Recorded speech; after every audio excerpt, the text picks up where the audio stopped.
You know, no.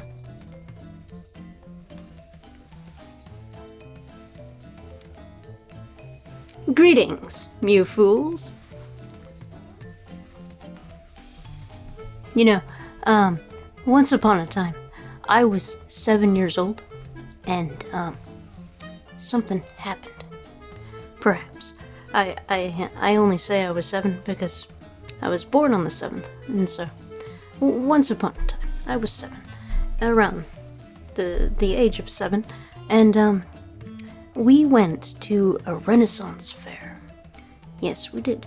We went to a Renaissance fair, and at this Renaissance fair, when I was a child, I was dressed up in Renaissance attire, and everybody else was too, because it was back in the day when people actually dressed up for things, for Renaissance fairs. Just a few years after this, we had the people that didn't dress up for the Renaissance fairs. So, anyway, you know,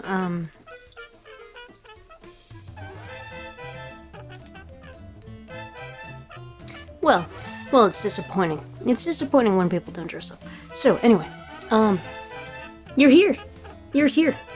Hi. Hey, you. Guess what? It's April Fool's. Welcome, one and all, to the April Fool's broadcast of 2026. Yes, it is finally time. The new beginning. My eye. Oh, yeah. I know what's going on. I know. It's time to be a fool. It's time for a new beginning. And it's fantastic energy. I mean, Aries, the start of the zodiac, foolishness, the start of the tarot, spring, the start of the seasons, 2026, the start of the ones, and the tens. Numerologically, everything's starting, and it's a wonderful time to do something foolish. And so here I am trying to speak. Okay, I'm trying. Okay, it's been a long process. I've been silenced all my life, but guess what? I got a story for you. Tonight, April Fool's Day. Well, tonight is the night. Today is the day. Finally. I got a story for you. It's about me, okay? Because I'm a fool, and it's April Fool's Day. So, basically, this jEsTeRs vlog, welcome, one and all audience, to me. I'm jEsTeRJaMiSeN. What I do here, right now, with my life, is, I'm doing jEsTeR vlogs. These are my vlogs. And so, it's my talk to camera challenge.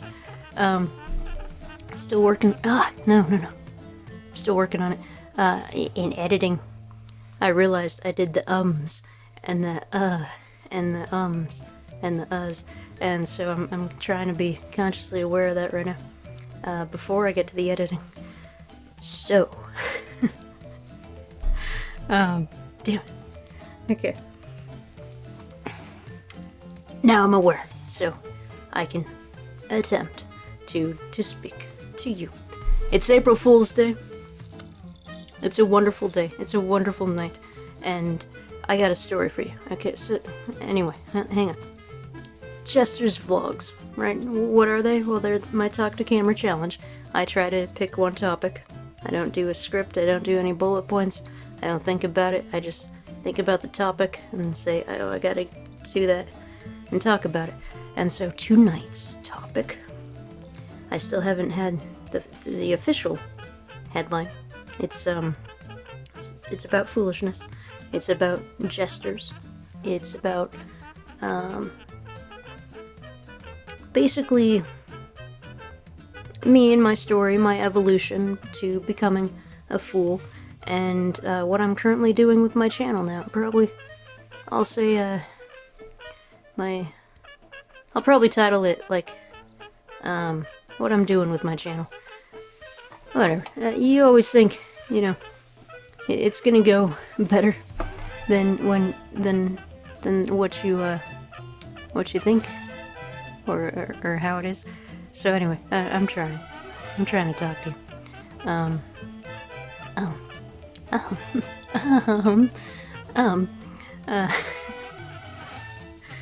Okay, I'm trying. I'm doing something with my life. Okay, so welcome to my channel. Damn it, I said ugh. I'll get it. Okay, and look at my background.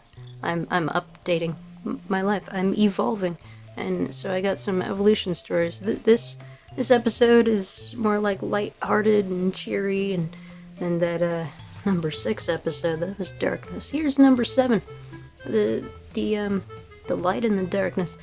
Damn, I said again.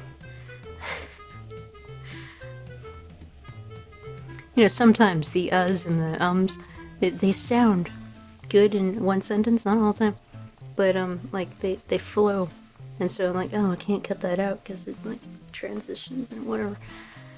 Hi, I'm jEsTeRJaMiSeN. I'm a fool. Damn it. Hi. Okay. So, I am determined to talk tonight. Today. Listen, I got a story for you about me. Becoming a fool. Becoming foolish. Hopefully I can inspire you to be a fool too. When you learn what that means. Damn. I need another filler word, or just maybe breathing. Maybe I'll try breathing. Okay. Damn. That reminds me. I saw this AI video. Okay. This AI video, because there was snow in Russia.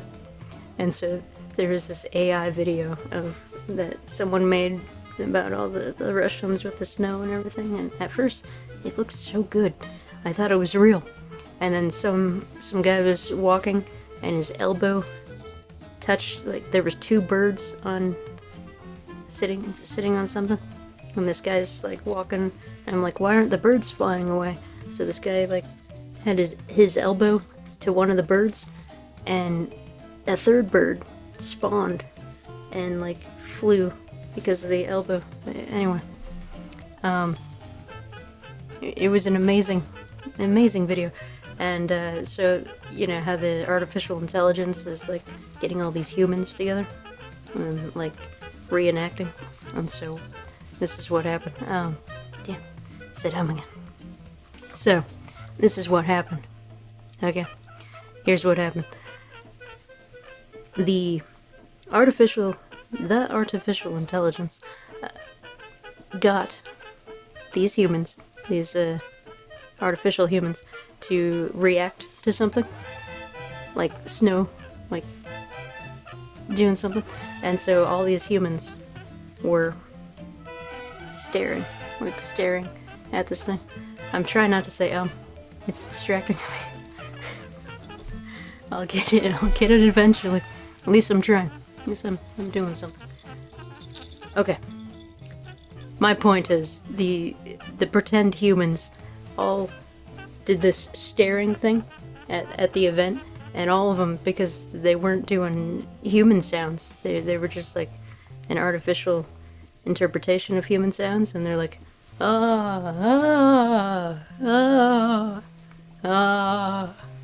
all of them, all the pretend humans were doing this.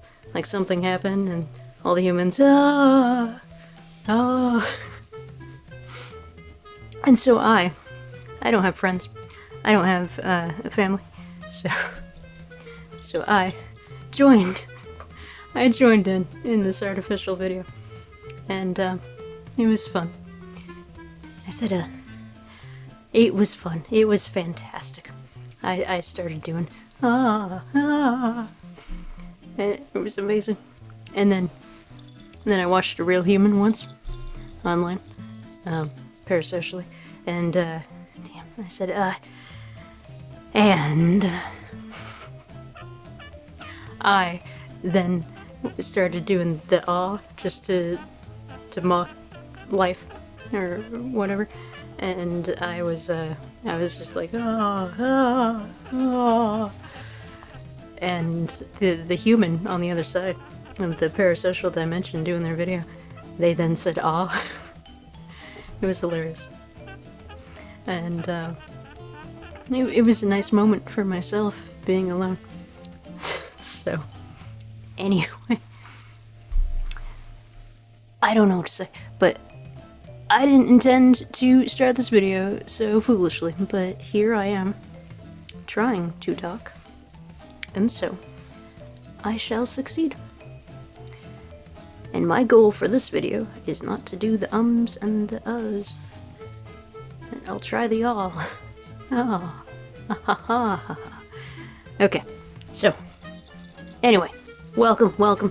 So I have big plans for my channel, and tonight I'm going to talk about it. This is me talking about myself and my channel and my plans. So not a lot is on my channel because I don't have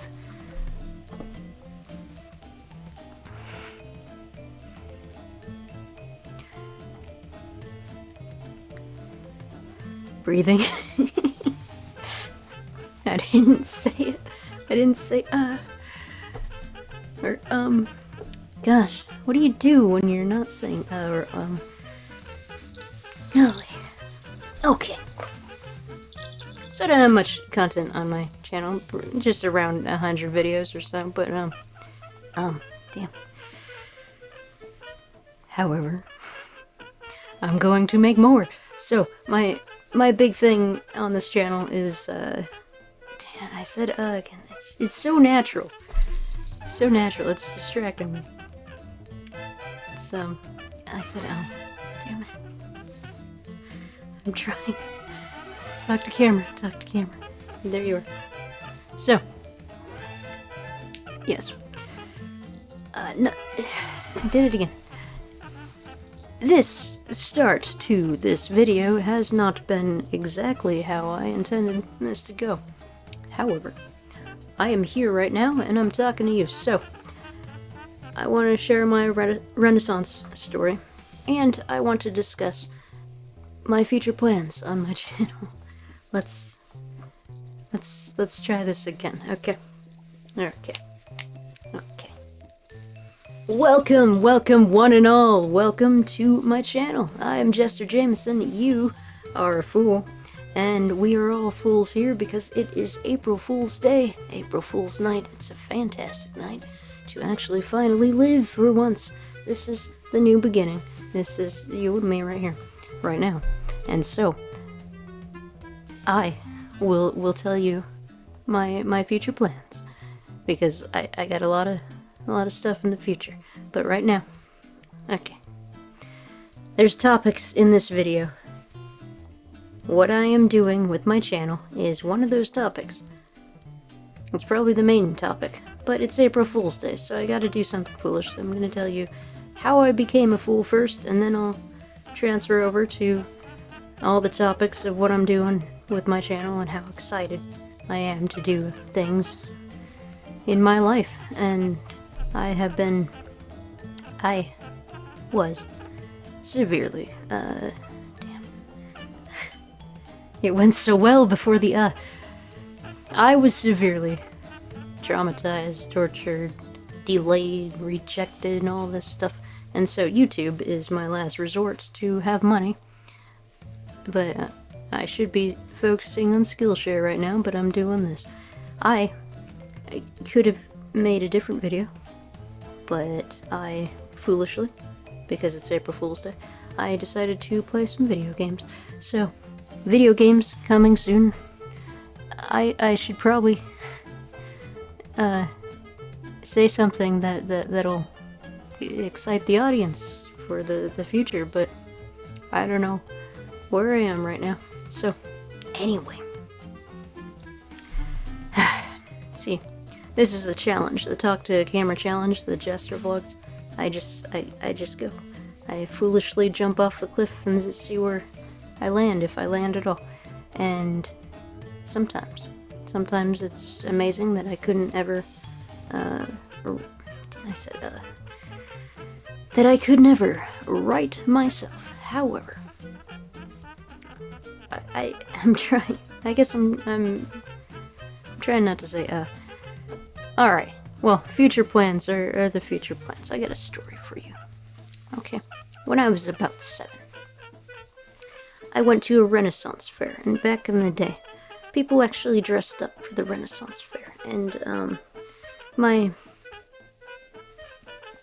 horrible abusive family, they dressed up too, and so they had the, well, they didn't have much costumes, not like me, now, in my life, but,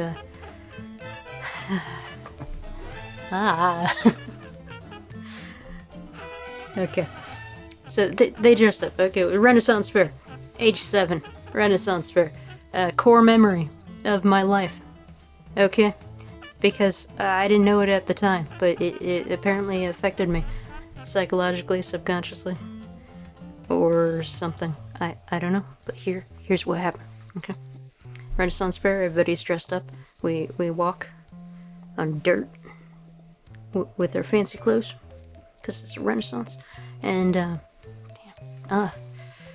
and I guess it's a breathing, it's just, I don't know, okay, so, I was a child, right, I was around 7, maybe, and I'm saying 7 because I was born on the 7th, I like the number 7, and 7 seconds, never give up, I'm not giving up on this message, gosh, feels a lot longer than 16 minutes so far, but anyway, okay, so the Renaissance fair, right,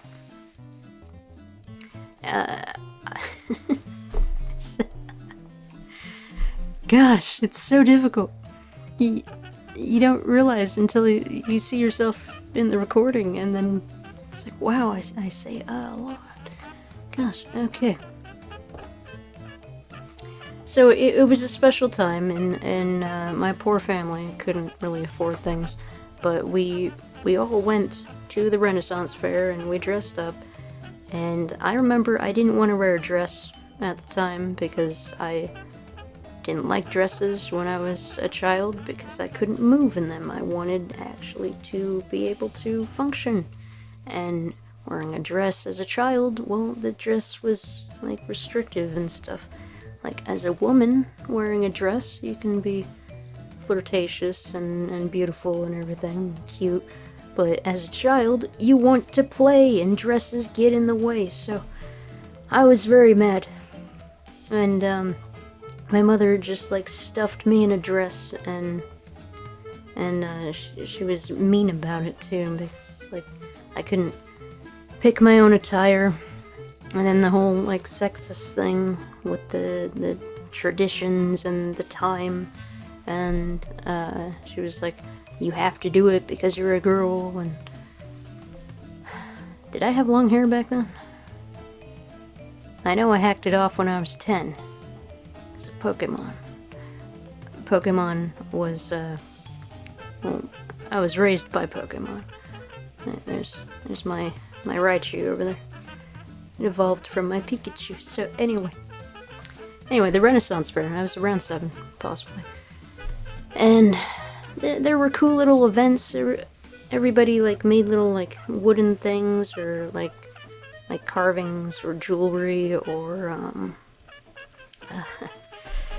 or they made just, like, little crafts. It was like kind of like a Saturday market, but at a Renaissance fair with Renaissance themed stuff, and it was very nice.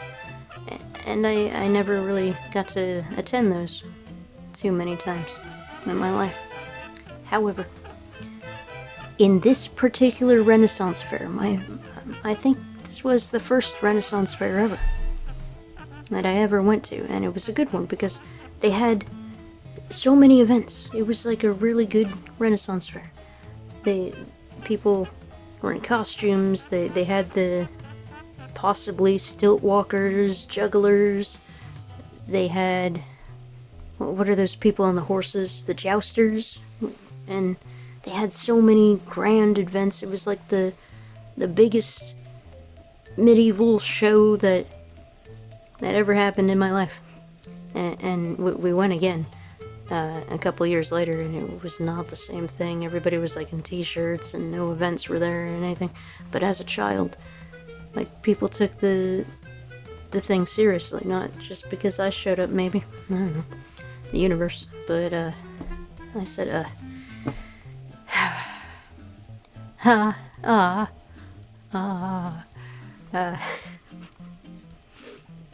anyway, there was this jester there. Okay, I was 7. Alright.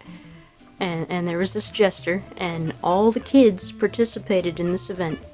The jester was supposed to run away from the children, and if any child could catch the jester, then they got a reward or something.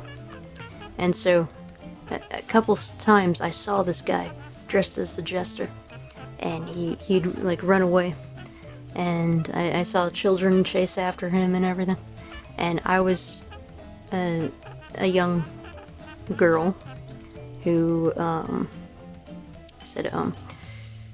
I was a young girl, and there was no way that I was faster than any other kid there. There was no way I was faster than some grown man with the muscles and athleticism. I was a child, 7, and I eventually got some 44s, so I had more meat on my chest than the other kids. However, so anyway, I knew I was never gonna catch this guy, and so there was a moment where I saw this jester like try to rest because he's been running around all day with all these kids running around, and so he rested, and I was near him, and I was a child, and if I could catch him, then I'd get like a prize or something. But I realized he wanted a break, and so he saw me and I saw him, and for a moment it was like, should I try? Should I be like cunning, deceitful? And then he was, for a moment, he was like, should I run? Is she going to chase? and I gave up, and I was like, no, I'll never catch you, just relax. Don't consider me a real kid, or I don't get to play the game. I'll never catch you, you fool. And, you know, as a child, I only thought of this event as kind of like an unfair thing, like this big full-grown guy running around. There's no way the slowest of the children, could catch him. And there were smaller kids there too, trying, and he'd like slow down for them, but he was supposed to be elusive. No one was supposed to catch him. And so I think subconsciously that kind of lingered in my mind. And you know, I realized there's nothing I could do at that moment of time to catch the jester. And so somehow, like in my mind, I'm like, well, the only way to catch a jester is to become a jester myself, in some sort of weird psychology way. And you know, before this moment, when I was like around 3 or something, one of my first memories was being at like the circus kind of thing, where I specifically remember my parents going around these carnival people to buy little trinkets, to buy an ornament for their Dodge Ram. They had a big, I think it was big red Dodge Ram truck when I was like really tiny, and it had like, I don't know what creature it was, a ram. It's probably a ram. And so the ram, you know, had these horn things, right? Like it would curl up or whatever. And so that was one of the first symbols I saw as a tiny child. And then we went for an elephant ride right after that. And I said, we went for an elephant ride. And so, like, I remember, like, being on this elephant. It was big for me. It might not have been big for everybody else, but I think it could fit, like, adults and children on this elephant, and they took it in a circle and it got off and everything. And so, I said, damn. Gosh, it's difficult. Okay. And so that's one of my first memories, is, like, the carnival people, and I thought it was, like, really cool that everybody's having fun and everything, but I knew as a child that I came from a poor family, and I was only here tonight, and we couldn't afford to come back here. And then, same as the Renaissance thing, you know, with that symbol of the ram from the circus when I was 3. And then, same for the Renaissance thing, where I could never catch the jEsTeR. The jEsTeR was always elusive. However, that was the best Renaissance fair ever.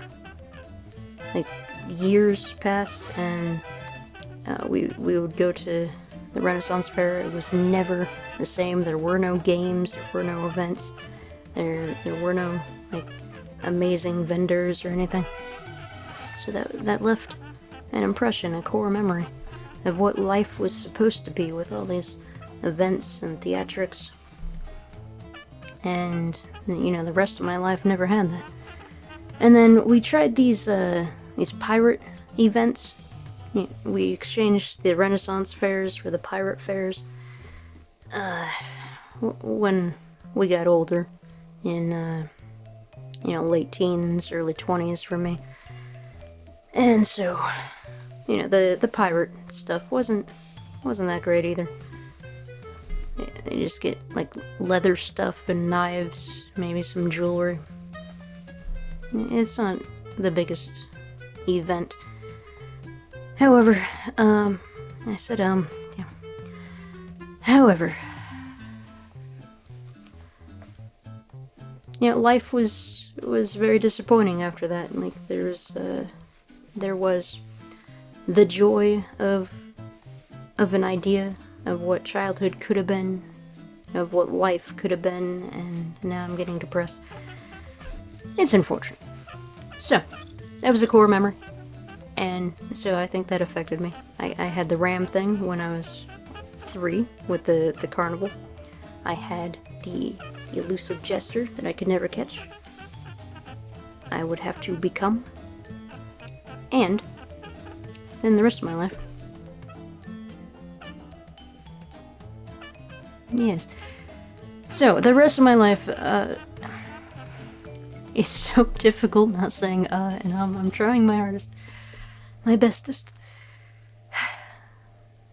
Okay, so, growing up with people on this planet, people always underestimated me. People always undervalued me. People always cast me aside. People always thought of me as naive, as too young to understand. And so I was labeled this naive, foolish character from a very early age. When I was intelligent, I was, like, super mature, super intelligent, and I was good with puzzles and everything, and I knew how emotions worked, and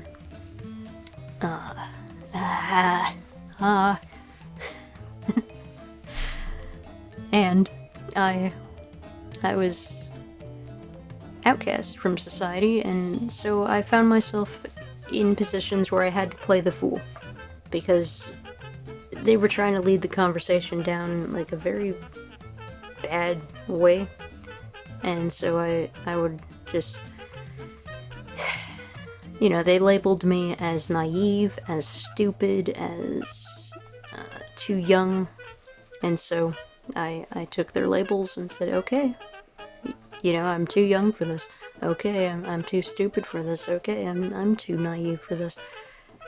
And that I could see how that twisted their I said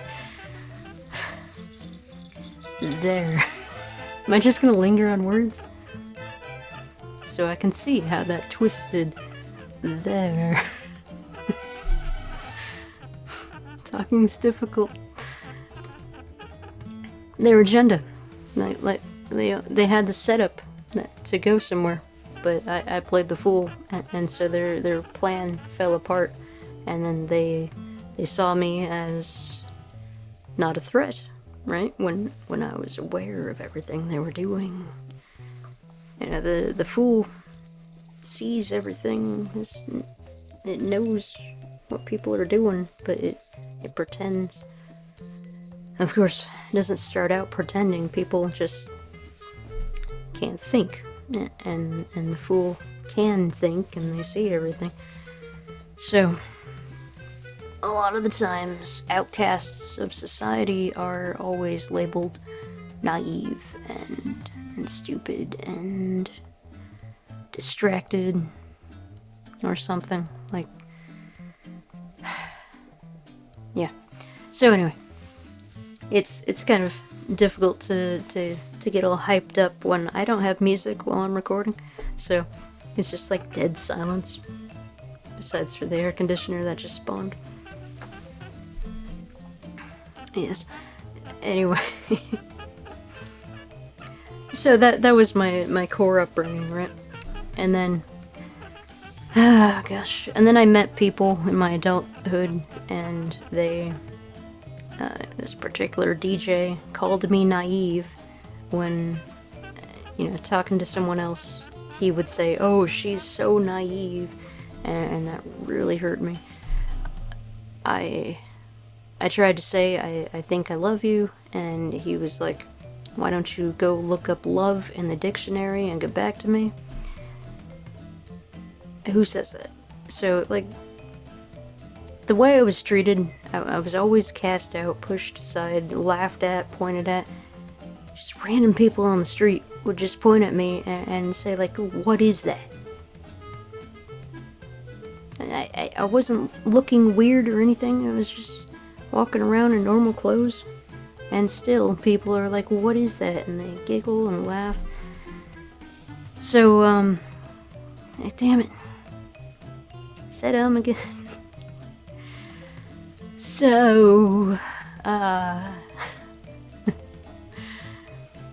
so I'm used to it. I'm used to being labeled as naive, being the fool, playing the fool. I was never the class clown. No, I was silenced. I was severely silenced. So that's my upbringing.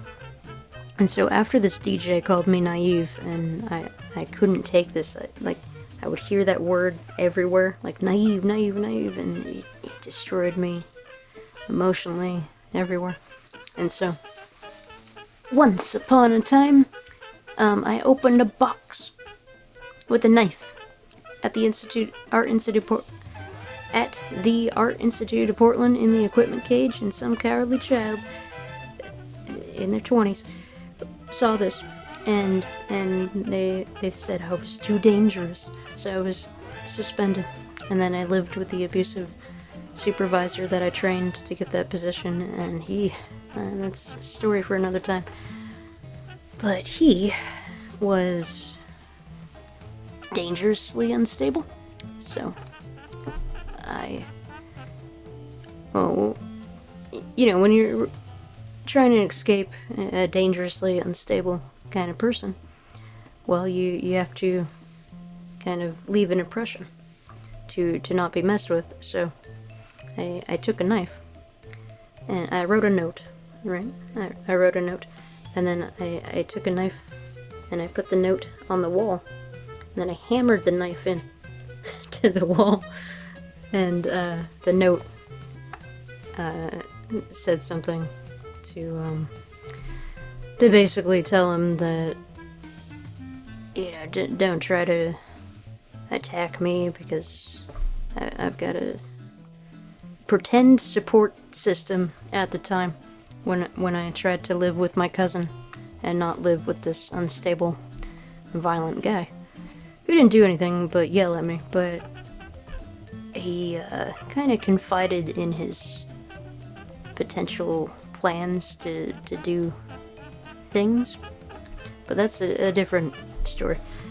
So, anyway, I don't think he ever did it, but he like got in my face and told me every single little detail that he planned out. Well, I wasn't the target, but yeah, that guy was unstable. Okay, sorry for another time, but people, including my mother, says that I have a dry sense of humor, and so I ask her, what's the wet sense of humor? And then she's like, oh, that's very dry of you to say. It's... Anyway. So this guy that was an unstable wreck at the time, the weirdest thing about him is that I can make him laugh hysterically with just saying one sentence. Like, he would stare at me as if like he was going to do things, but it would be uncomfortable silence after I say something. As simple as, like, oh, well, they say I had dry humor, but I asked, so what is wet humor? And the reaction that dude had, he was just, like, just pretend I said anything about that same quality of humor, he would just stare at me. As if like all the evil was coming out of this guy into me. And he would uncomfortably just stare for like some heavy seconds. Okay. And just, you know, with like a serious face.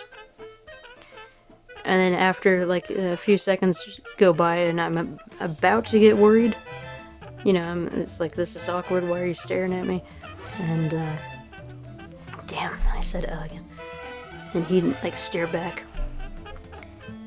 And constant stare. I'm not staring right now because it's so ridiculous. I guess I would not stare at him, but he would be like constantly focused on the stare as if he was offended. But then like a few seconds later, he would burst out laughing hysterically, like tears coming out of his eyes, and he would like grab things to hold on to because like he couldn't survive. It was like, no matter what I said to this guy, he took it in the most hilarious way possible. And sure, sometimes I can be humorous, but it's dry. It's just like, oh, like a little chuckle, like, yeah, okay, yeah, sure. But this guy, this unstable wreck, this dangerous guy, he would stare so intimidatingly, and like as if he's offended, about to attack, and then he'd just burst out in laughter just so loudly. It was bizarre, but I could make him laugh. That's like the only human I ever made laugh. And I got that one. So, anyway. So my hellish life has kind of been a circus show, and just without the circus, without the cool circus people, without the acrobat, without the training of my body to be in the best shape ever. No, I didn't have that. I got secluded into a room, so... Anyway, after opening a box with a knife and having my future taken from me, I thought, well, if my abusive parents, if my abusive cousin, if this abusive guy can't provide for me, and I don't have an education, don't have a job, I'll just join the military! Yes, that's what I'm going to do. And at first I thought the Air Force, because I was interested in aliens. And I thought, well, they're close enough to space, maybe somehow, somewhere, and I was always watching Stargate. And I really wanted to go to the Air Force base there. I forgot what it's called, but it's by the Colorado Springs. It's Cheyenne Mountain with, you know, Stargates. I just thought it'd be cool, even if they didn't have Stargate. But yeah, I wanted to do something with aliens, but no. Oh, no. Well, first, I joined a gym in preparation, and when I had to come down here in Los Angeles, or Santa Clarita, I joined this gym called Warriors, because I wanted to get fit and to train for war. Gosh, well, that place doesn't exist anymore. Well, karma happened, and they unjustly banned me because of drama from one of their teachers. But anyway, I said, what do I do besides the uhs? Like, if anybody has any advice on the uhs and the ums, you know, please tell me. I gotta learn this. The biggest thing that I had to learn was how to talk, and now I feel foolish enough to talk, but now I'm doing the uhs and the ums, and now I'm like, oh no. Okay, so Warriors. I was at Warriors, and there was a lot of like ex-Marines there, pretending to work out, or pretending they were warriors because they were working out, but they never had any bravery. They just had the muscles, but no will. I had the will, but not the muscles. It's just very frustrating to see all these men with the muscles so cowardly, and here I am with my soft flesh and inactivity, and I'm limited by the body, but the spirit wants to go so much, and then they have all this body power, but then their spirit is just like pathetic.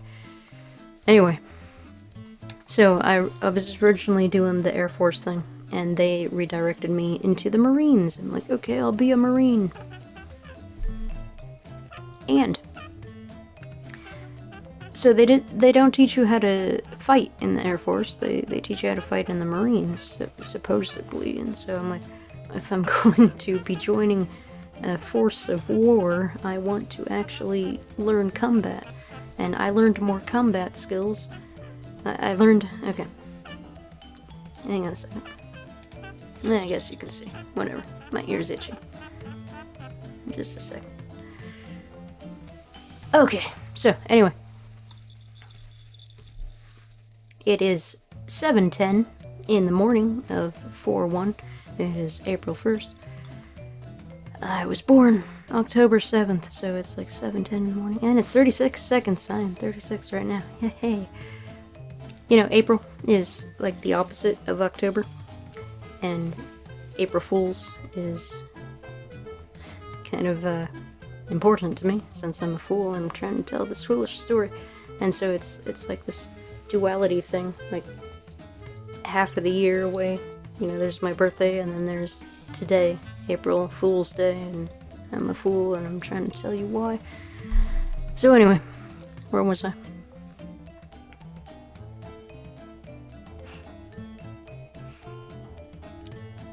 I was at the Warriors, yes. Yeah. Okay. So, I just had an itchy ear. I paused it for a second. I mean, whatever. I don't know where I'm going with this. This is not how I wanted this to go. I thought I'd be more charismatic or whatever. But the thing is, right. I got it now. Okay, so I thought boot camp would be the preparation for war. Like, you think every civilian thinks this. They train your body, train your mind. They don't. And they teach you how to fight. They don't. You know, they teach you how to submit out of fear and march.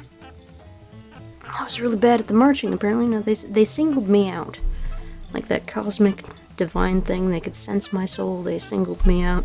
The hazing was just so unjust. I signed up to, like, die, and they didn't respect me, so I'm like, okay, get me out of here. And they did. So, my point is that boot camp was a facade, was a pathetic, rotten thing, and the other girls there were like the really bad girls from high school. I never had a real high school experience, but just imagine really bad high schoolers. Those were the girls there. They only signed up because they were already bullies and they wanted to be bullies. And half of them wanted to be boys.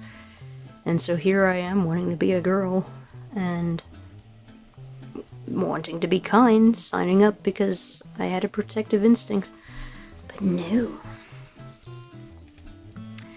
And so, I learned more combat experience from a meditation facility. I learned more fitness from a civilian. Damn it, I said a civilian place, facility. So, and don't join the military. Do not join the military. Again, they singled me out. They hazed me. They said I was slow. So, what do? Fine.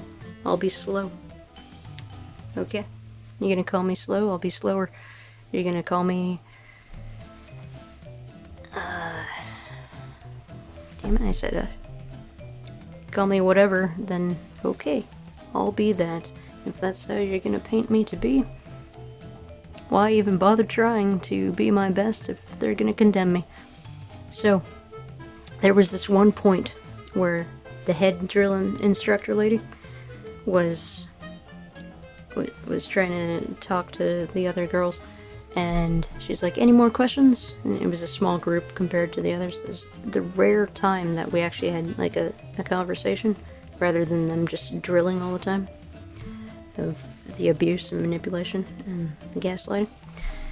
And she was like, any more questions? And I'm like, yes, I have a question. Are we stuck on this island, or is there a way off of it? So she's like, I'll talk to you over here. And so I left the Marine boot camp. There were cats on the island, Paris Island. All the females went across the country. Even though I was West Coast, they just opened the female thing on the West Coast for the Marines right after I left. And I left like right when I was like 29, like the last age to join and everything. Everything never worked out in my life, and anything I put my heart into, it always got shattered. But the military experience, particularly, because I came from abusive parents, and so I thought, you know, okay, they're just gonna yell a little bit. No, this was like evil. This hazing thing it was not just at all. That I could feel them getting off on it. It was really bad. So,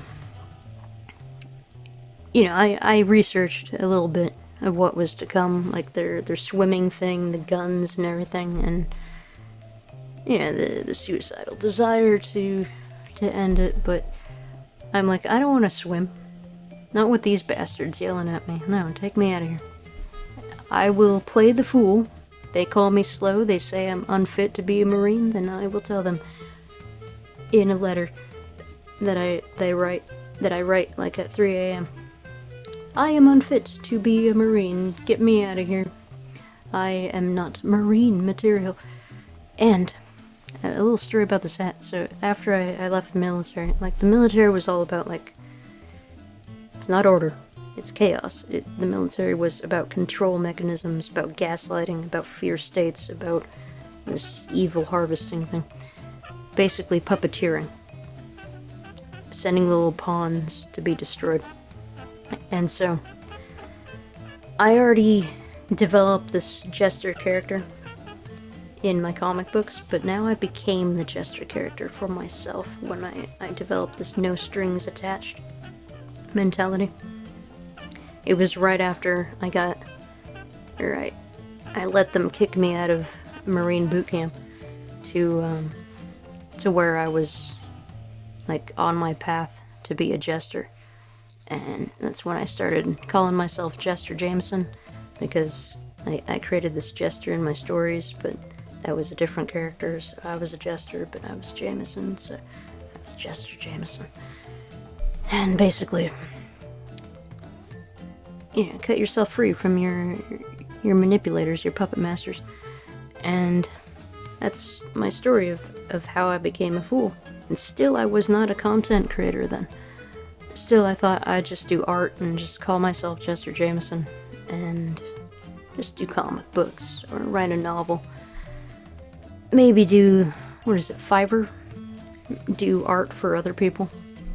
And then, like, some random person asked me, do you do YouTube or anything?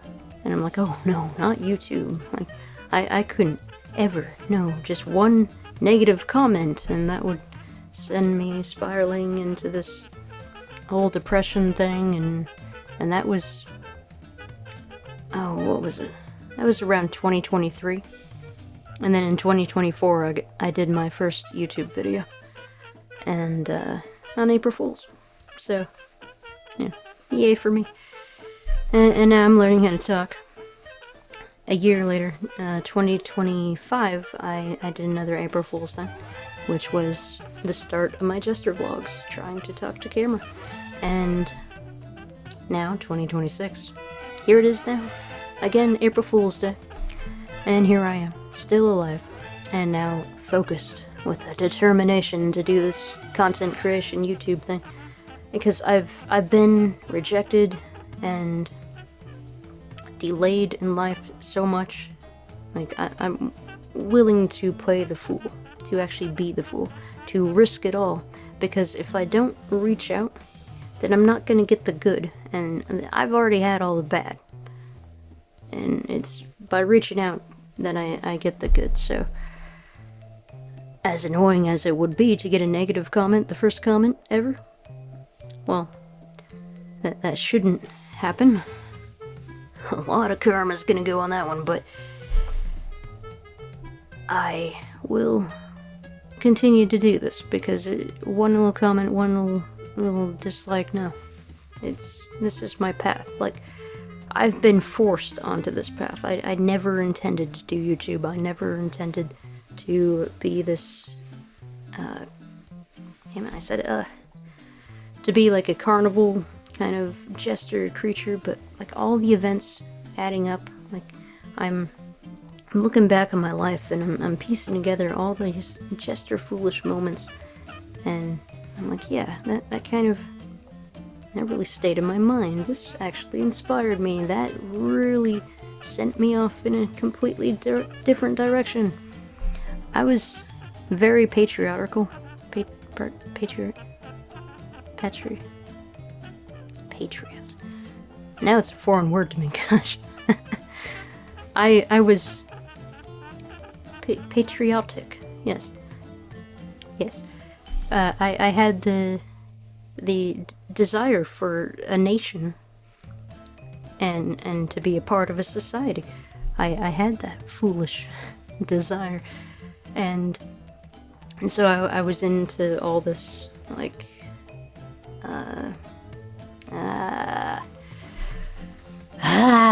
I was into all of this news, right?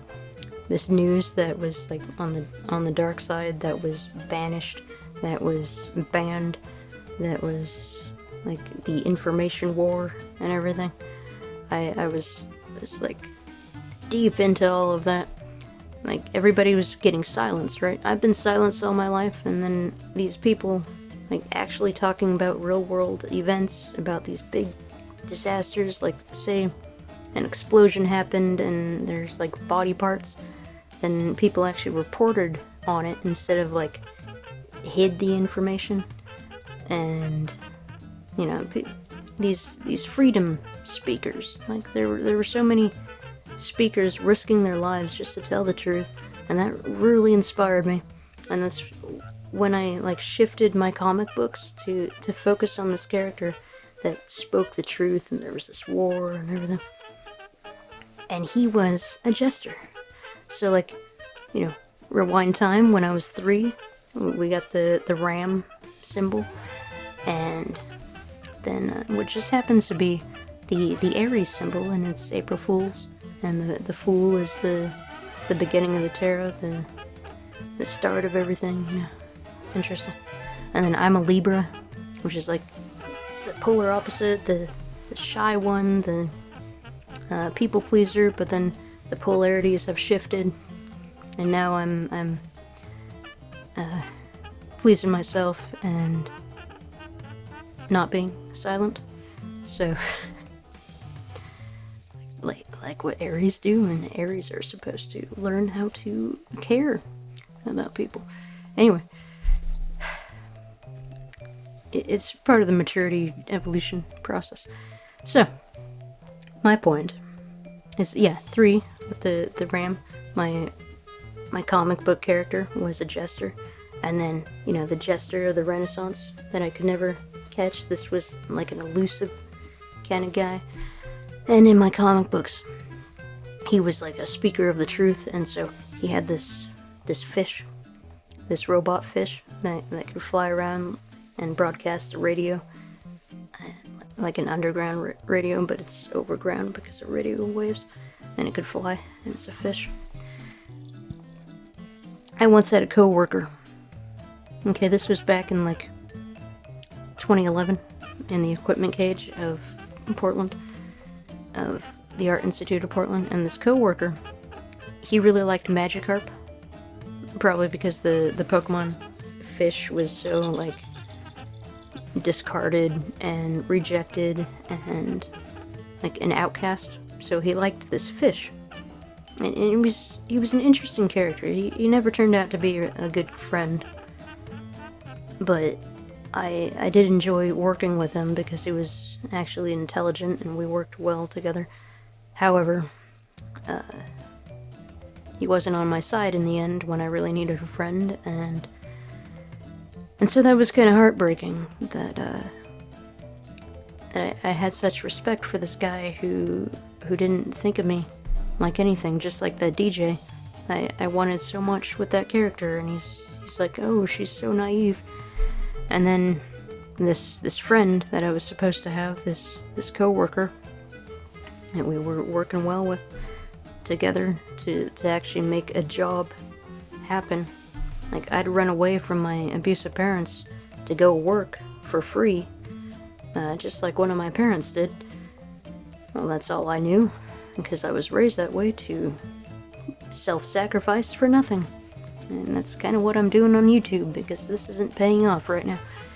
However, so, yeah, that guy, that co-worker, he severely disappointed me. I really needed a friend, and he wasn't there in this chaos, and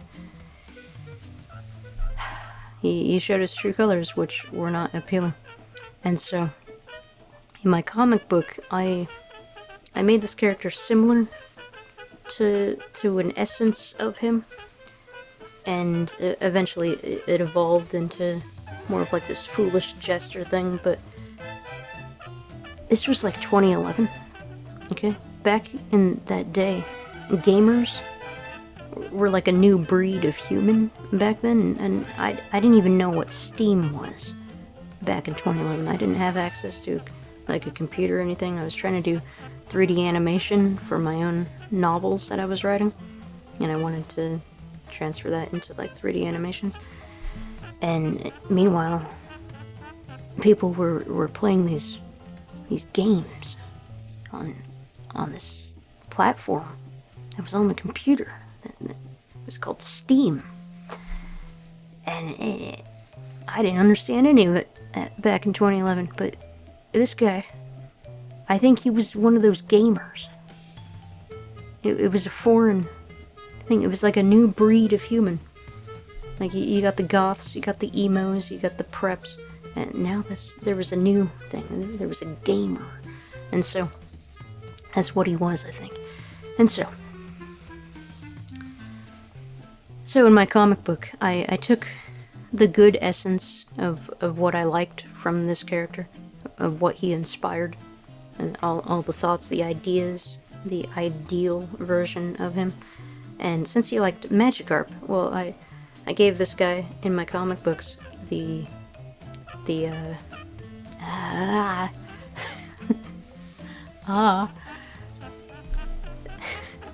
try not to say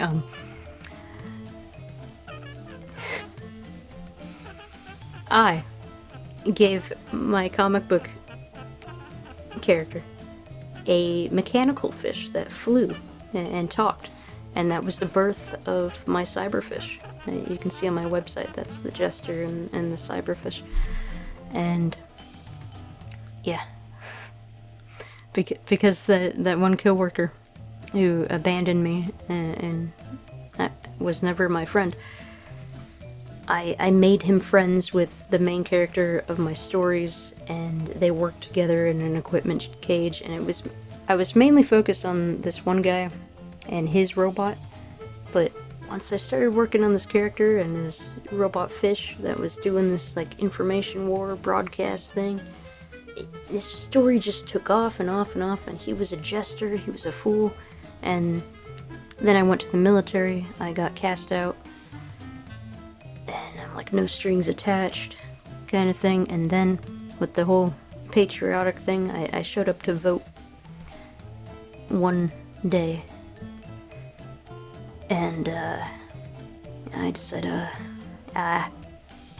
and I show up to vote, and it was when we had the masks on, and so I'm gonna try to get up. I got a new chair, so it's gonna be interesting. Okay.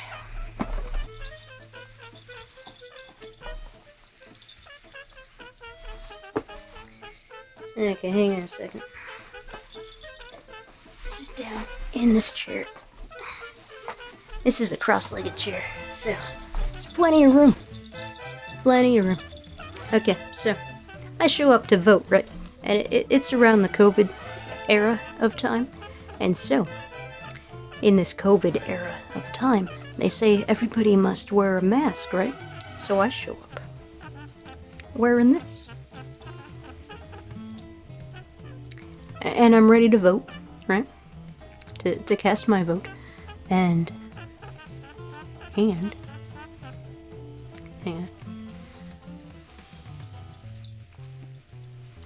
And so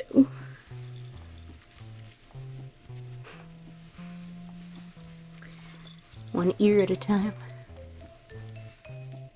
Hang on. This way. I could just hold it, but I don't want to. So I show up to vote, right? It's like a big election. Everybody's spazzing out.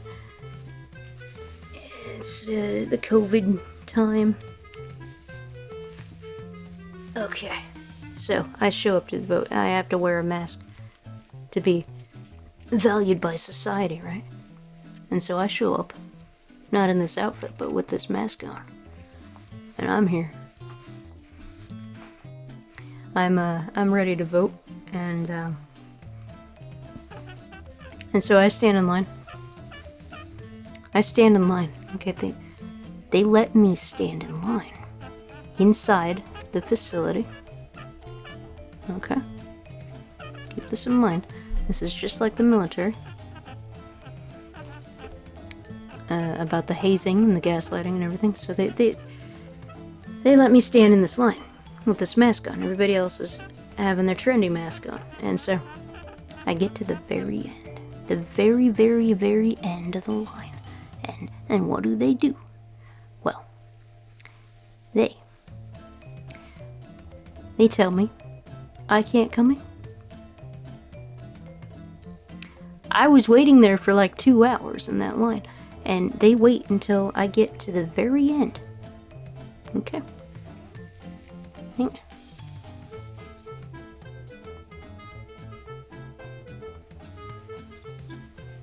Okay. They wait till I get to the very end of the line, and they tell me I can't come in because of the mask. Okay. And so they parade me out of the building after spending like 2 hours in this line. They parade me out in the line. They say, I think they offered me a mask or something, and I declined or something because I already had a mask, a wonderful mask. It was far superior than their masks, and so they paraded me out this line, outside, and this guy was assigned to me. This guy that volunteered to work there, and he was a smoker. Okay, they make me wait in this line until I reach the very end, and then I get paraded out to be displayed as mockery, as an example, and then this guy comes out, and he was supposed to be like doing his job, right? He's there, he volunteers to serve his country, right? Yeah, that's what he's supposed to do, but he's a smoker, and so he takes that opportunity to waste my time, to light up a cigarette in front of me. I was raised with smokers, okay? My abusive cousins then turned to smoking. I hate smokers with a fiery, burning passion that will ignite their lungs aflame. This guy thinks he can smoke in front of me, okay? And I didn't have confidence. All I had was this mask, okay? This is all I had. And so, this guy,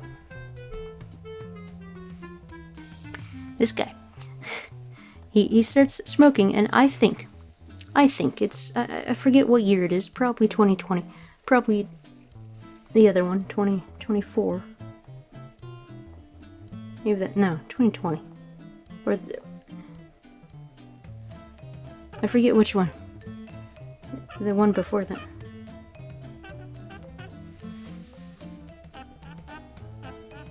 16, 17, 18, 19, 20, 2016, 2020, I don't know, it was COVID, so probably 2020. So, anyway, I don't do math. So anyway, this guy is smoking, and I'm thinking, because it's 2020, right? People have evolved. People all have these social issues. People are speaking up for themselves now.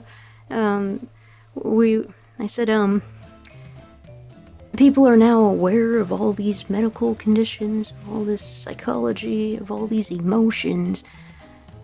They're letting girls be boys, or letting boys be girls in each other's bathrooms and everything. And so I think maybe my voice will be heard just this once. And I say, please, sir, I would prefer it if you didn't smoke around me.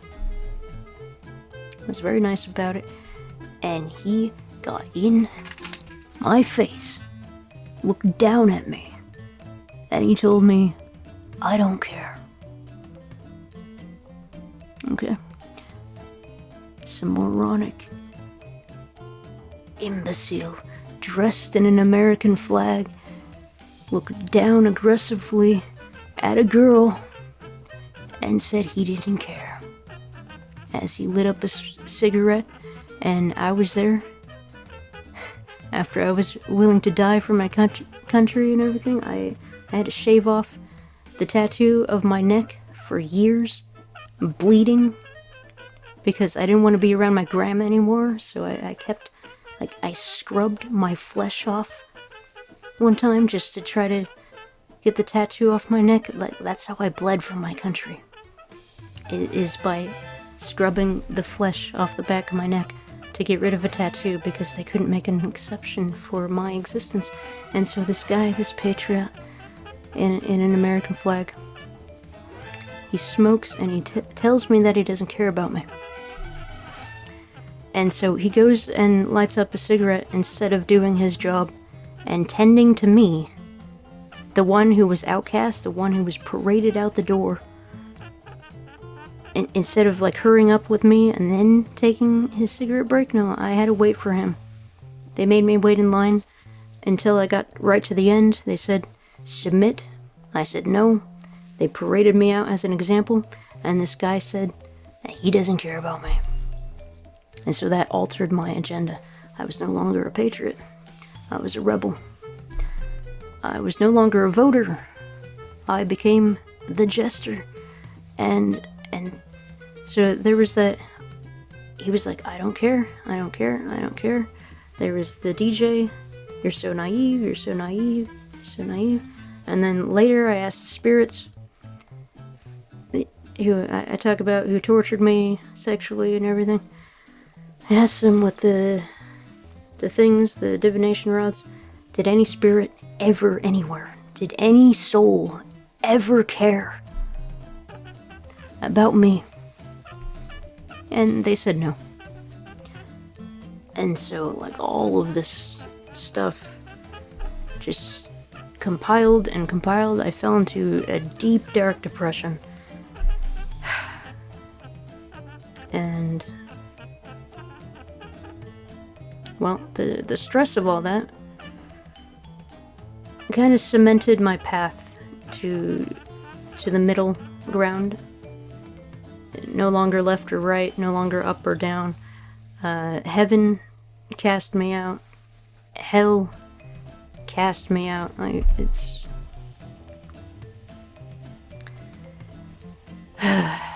all the liberals think I'm conservative, all the conservatives think I'm liberal. It's a mess. Everyone's unstable. No one has compassion, and the people who sign up for a service to provide, they're the ones in your face saying they don't care. And I got these abusive spirits lingering around who torture me sexually, and not one soul in the universe ever tried to protect me. There's no one online saying that they care about me. There's no friends, no one at the clubs. And I just recently went to Portland to reclaim my stuff, to try to see if this DJ who called me naive so long ago, back in my early 20s, or mid-20s, it was, or when I found out about it, it's like about 15 years, a decade and a half, that I first met this guy. He asked me to dance, and I thought that was incredibly romantic, and then that same night, he's like, oh, never mind, we'll dance later, soon, it'll be soon. Like, I kept waiting and waiting and waiting on this guy, this DJ. If you're a DJ, your job is to play music. Okay, I'm a dancer. My job is to dance to music. I showed up 10 years later to his face, and he hugged me, he picked me up, he kissed me on the cheek and everything. I gave him a list of song requests, and you think at his core, as a DJ, he would play music, right? That's what they do. That's what they're supposed to do, right? No, not one of my songs. I show up 10 years later, it's supposed to be a grand event. Like, I'm supposed to have an impact. He doesn't even watch me dance. Back in the day, I stole the spotlight, okay? I was always shy. I never said a word, but I expressed myself through writing stories, and when I got on that floor, I put on a show, and that was my first, like, theatrical moment in the darkness, this spotlight, and there was a light show and everything. But no, he can't honor my existence with whatever jealousy and hate he has.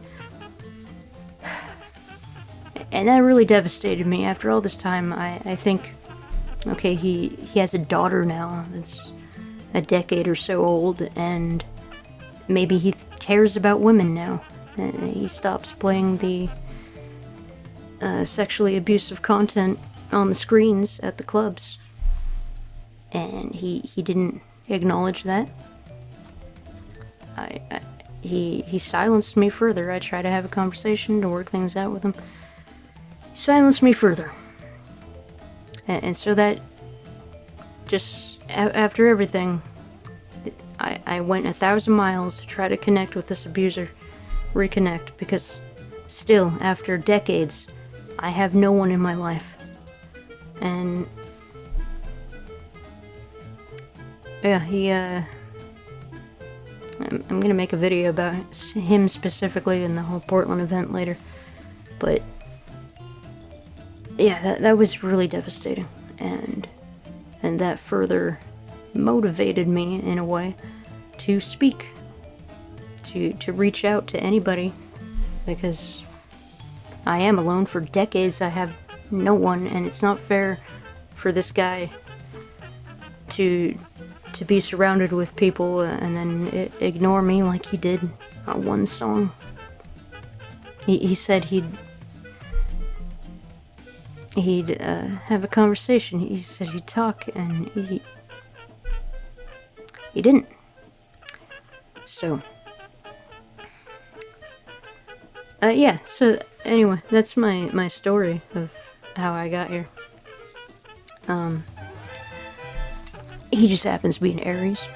Okay. I'm a Libra, and the polarities have shifted. Okay, he's supposed to be in the mode where he's supposed to learn how to care, and I'm supposed to learn how to care for myself. And you know, the whole Libra Aries dynamic. And then recently, parasocially, I started watching this channel, this new YouTube channel, and I talk about how the comment thing, like everybody else, gets replies, and I leave a few like really nice, heartful comments, but no, it's always a lesser, like, selfish, greedy comments that get all the attention, but my heart gets ignored and rejected. And then she just happens to be an Aries as well. And yeah, the whole parasocial thing, where it's still, it's like being silenced, it's like being rejected. I still can't do the communication thing, and it just happens to be an Aries, my opposite. And yet I'm now a fool in the seasons of Aries, April Fool's Day, and it's like this balance thing. You know, October, April, and this DJ, I'll talk about him in a different video. It's not about him tonight. But there's so many similarities, and if we just had conversations about it, it could have been amazing. But now I'm going to tell my audience about it, because at least they will pay attention, because it's at least interesting cosmically as a pattern, and I am intelligent enough to talk about it. He is not. He prefers the filth and the mud and the tar, and I prefer the stars, and so that is a good segue into Starfield content. Okay, so welcome, I am jEsTeRJaMiSeN, and I am here to put on a show for you, because I had plans, okay? And I'll talk about, you know, how I got here a little bit more. Like, I only thought that I could only achieve a novel in my entire life. Like, I was so shy, so shot down, and the universe just kept attacking and attacking and attacking. Eventually I started screaming in defense of myself, particularly to my grandma, who bashed in my arm one morning. But anyway, just years and years, decades of being tortured, abused, and rejected by society. Now I'm ready to speak. I'm ready to speak. Back in the day, when someone asked me if I was a YouTuber, if I did anything online, and I responded in 2023, oh no, one single comment would destroy me. I'm not there anymore. I've evolved past that, and you know, karma upon you if you choose to be so disrespectful and rude. But I'm here. I'm ready, and it's amazing because it's April Fool's. It's also 2026, the year one. It's springtime. It's Aries season. The whole jEsTeR symbol. It's all these cosmic things are adding up, and so I am now a gamer. Okay, I encountered this gamer thing in like 2011, but now I've become a gamer too, as well. Like I saw the Fool, the jEsTeR, the jEsTeR that I couldn't reach, and so I became a jEsTeR. I encountered a gamer that I couldn't befriend, so I became the gamer. And yes, I will talk about my life as well, so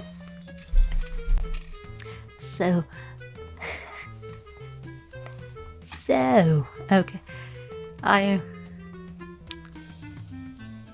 While the other girls growing up were all into makeup and pretending that they were getting married, walking down the aisle, I was never into that. I was more into survival stuff. And then I realized when I got older, the reason I wasn't into it was because of my parents. They were so abusive and dismissive that I didn't think of myself as pretty. And so that kind of that got to me in a very, very deep way. Like, it's like, oh no, love and kindness and respect, that's for other people, not for me, not for me. I'm just this naive fool that no one cares about. No, I don't get the love. I don't get the flowers. No, it costs money anyway. It's you'd go out of your way crossing the street while I travel 1,000 miles risking my life, but no, not me. Other people, they do that. So then I took a look at other people. Oh my, have you seen other people? Oh gosh, the greed, the immaturity, the sluggishness, the mud speech. I no longer value these other people that I've placed so high above me. No, I'm willing to watch them fall now. Not because it's a competition, but because they're just so bad at being a responsible, decent human being. So, my point is, I am now entering the era that I'm saying, you see those pillows over there? I am worthy of having a comfortable pillow to actually rest, to enjoy my sleeping area. Like the spring mattress thing that sticks out into the back and the spine. No, I got rid of that. I got foam mattresses. It's beautiful. It's functional. It's, dare I say, a dream to sleep on, not a nightmare. Unlike the actual nightmares I constantly have, I never have dreams. You would think all the Joker motivational videos I watch, I'd be dreaming about the Joker, but the only time I dreamt about the Joker was when he held a knife to my throat in my dreams, and I was on the telephone, this big yellow clown phone, and I was apparently talking to the enemy, and that was his way to silence me. And at the time, I'm like, why are you trying to silence me? I'm trying to have a conversation. And it was apparently, don't talk to the enemies, but he never showed up again. You would think me as a fool, as a jEsTeR, as a female jEsTeR, that I was never inspired by the Joker Harley Quinn thing until I became a fool myself for the Renaissance, no strings attached, freedom of information thing, and then I got interested in the Joker Harley Quinn thing, and then they made these artificial intelligent joker motivational videos, and I only like the ones with the clean language. Somehow they infected all of them, and now they're saying bad language, and I haven't watched one since for months now, but it's very disappointing, especially because I need something to watch besides Minecraft, but now the Minecrafters are saying mud words. It's ridiculous. So, anyway, where was I? Anyway, I'm a fool now. I'm ready to do foolish things.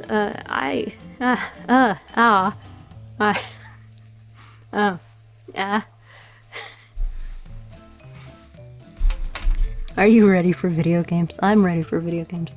Okay, I wanted to do video games a while ago when I put my computer together, but the computer died. Or the 5x5. And then a life-changing event happened. I got curtains. Do you see? Do you see them? They're behind me. The curtains. They're over here. When I say curtains, I mean a wardrobe. Okay. Something to hang up my clothes. That's behind me now. Okay, I got the comfy bed that I can rest in and relax. I got the stuffed animals. I got the computer waiting for me to turn it on. I got Phobot over there. I got my hats from Portland. I was gonna say Port Angeles, but no, it's Portland. I'm in Los Angeles. Anyway, and look at this. This, you can barely see it, but it's Baby Shark. It's Baby Shark. I'll tell you about it in the preparing for Frostpunk stuff. In the behind the scenes, that's the story I'm saving for that. Oh gosh. Okay. So finally, you know. Okay. So you know I'm a fool now. If you didn't know already. Now you know. And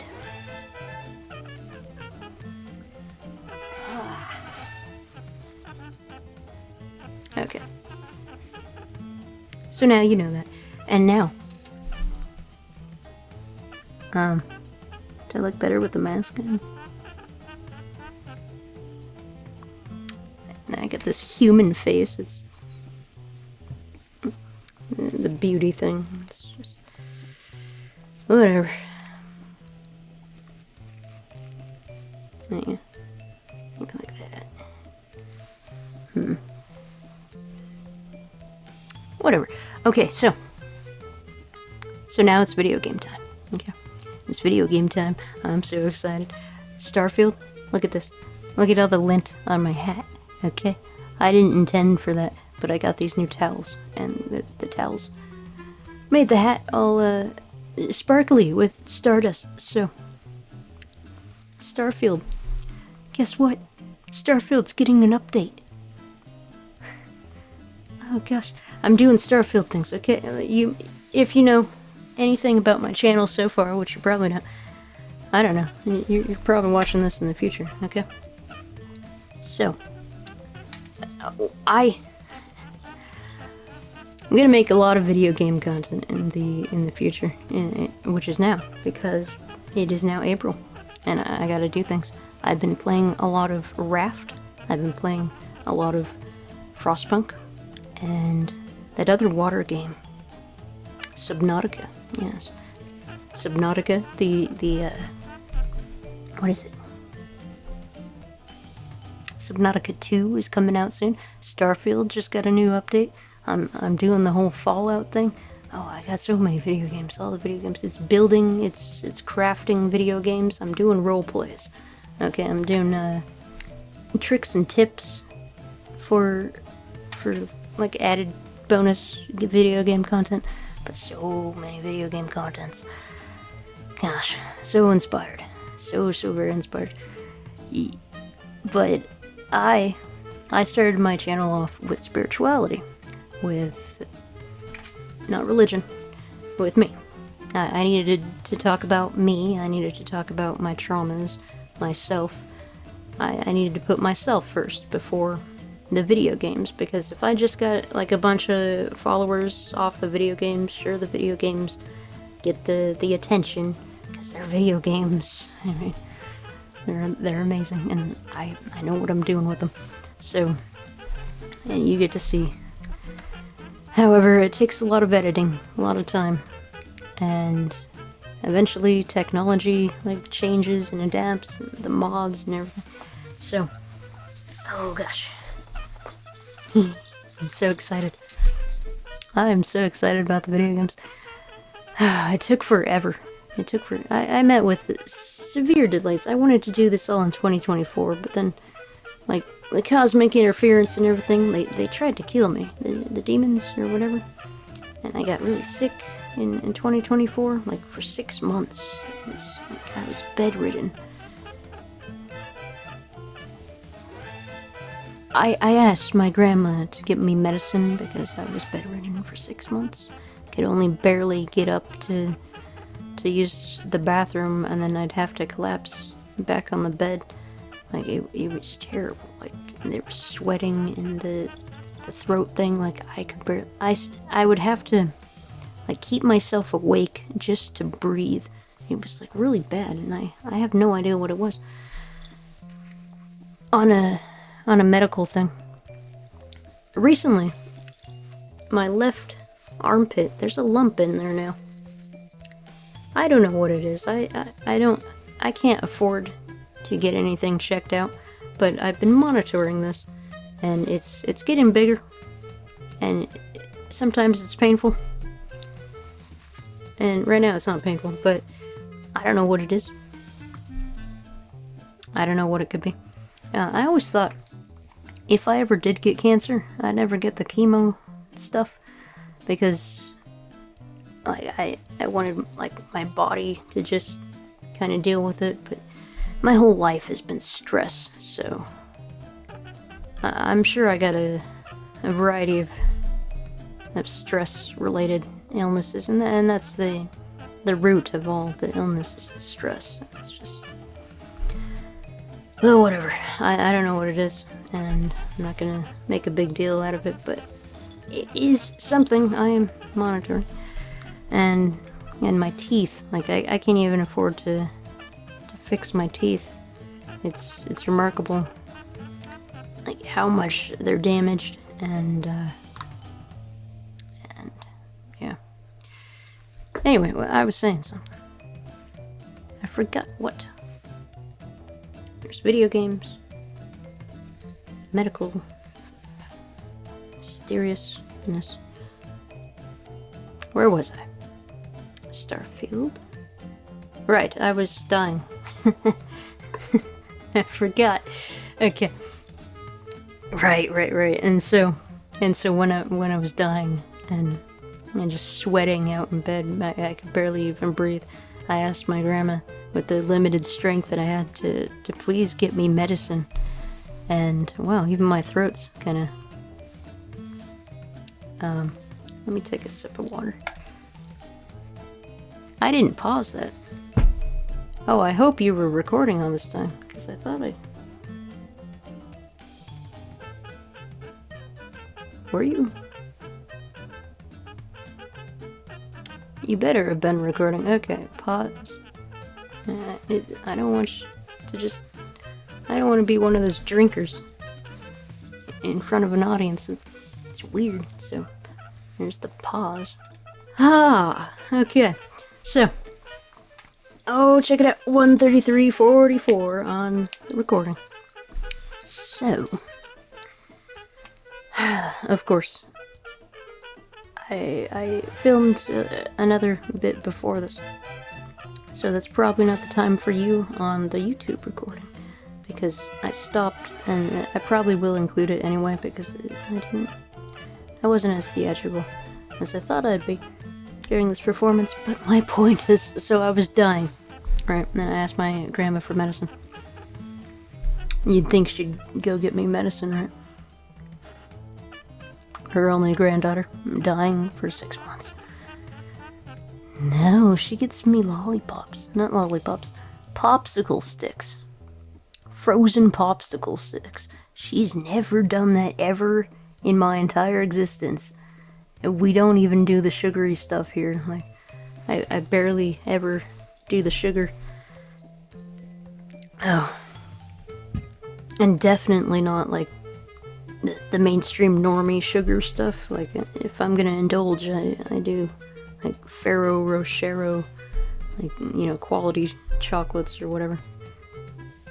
Anyway, when your granddaughter is dying and finally summons enough energy to risk being yelled at to ask for medicine, you don't go get her popsicle sticks.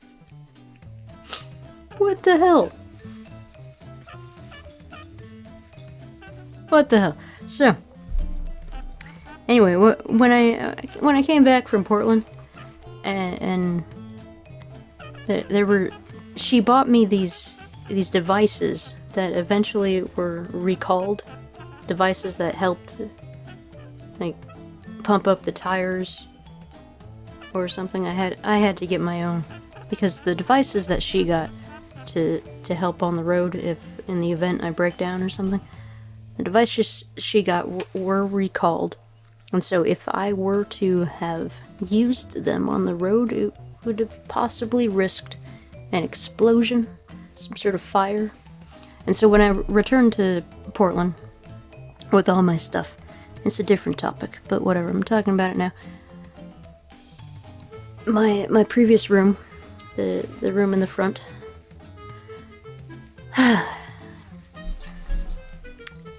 I specifically had some space cleared, and I came home after a week of being away, and I'm exhausted from my trip. I'm hauling up stuff. She has to stand there in the room in my way on that day, repeatedly.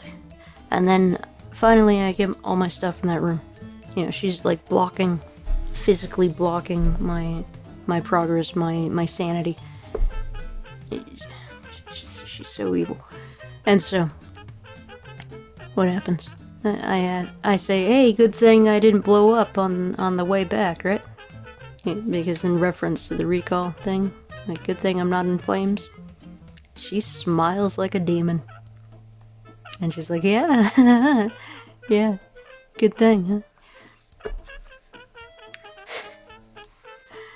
huh? She smiled like a demon. She loved the thought of me burning alive. I could see it in her eyes. That would have been preferable than to actually have her only granddaughter exist right here, right now. So, gosh. Anyway, Starfield, yeah. Look at this. It's all Starfield. Yeah. Have you ever heard of an adorable fanatic? Oh gosh, she's gonna be one of the main characters. I'm so excited. Starfield, I'm so inspired by Starfield. I love the adorable fanatic. He's so theatrical, and gosh, you know, I'm a fool too, and now that I've been driven to insanity, I've come to understand, like, why he's so theatrical with every little thing he says, and now I'm understanding why. So, oh gosh, that poor guy. Like, when you meet the adorable fanatic in Starfield, he's a character in the video game. Oh gosh, he's got like nothing, and he's just like, he's been so inspired.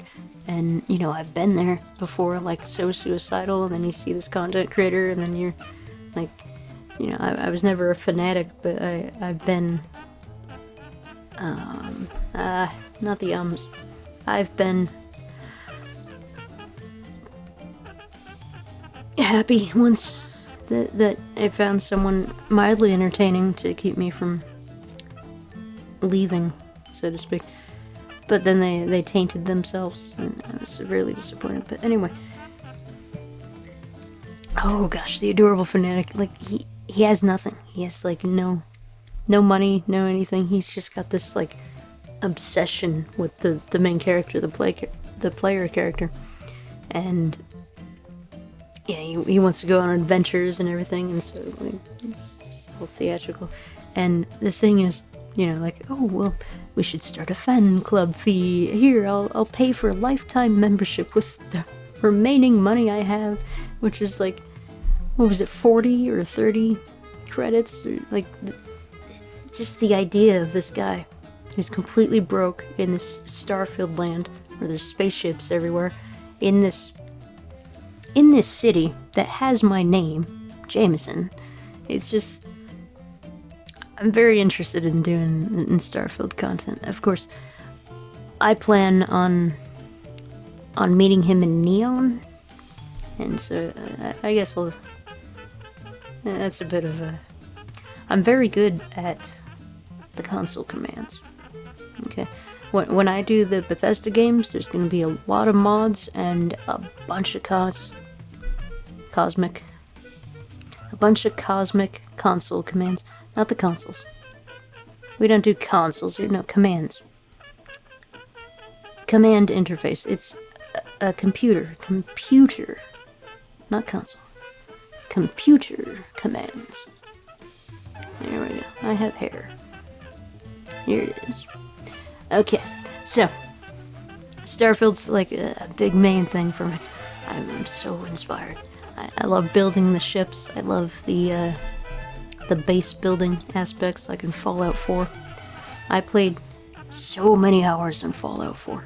And why I'm talking about video games is because video games are coming soon. Video games are coming now.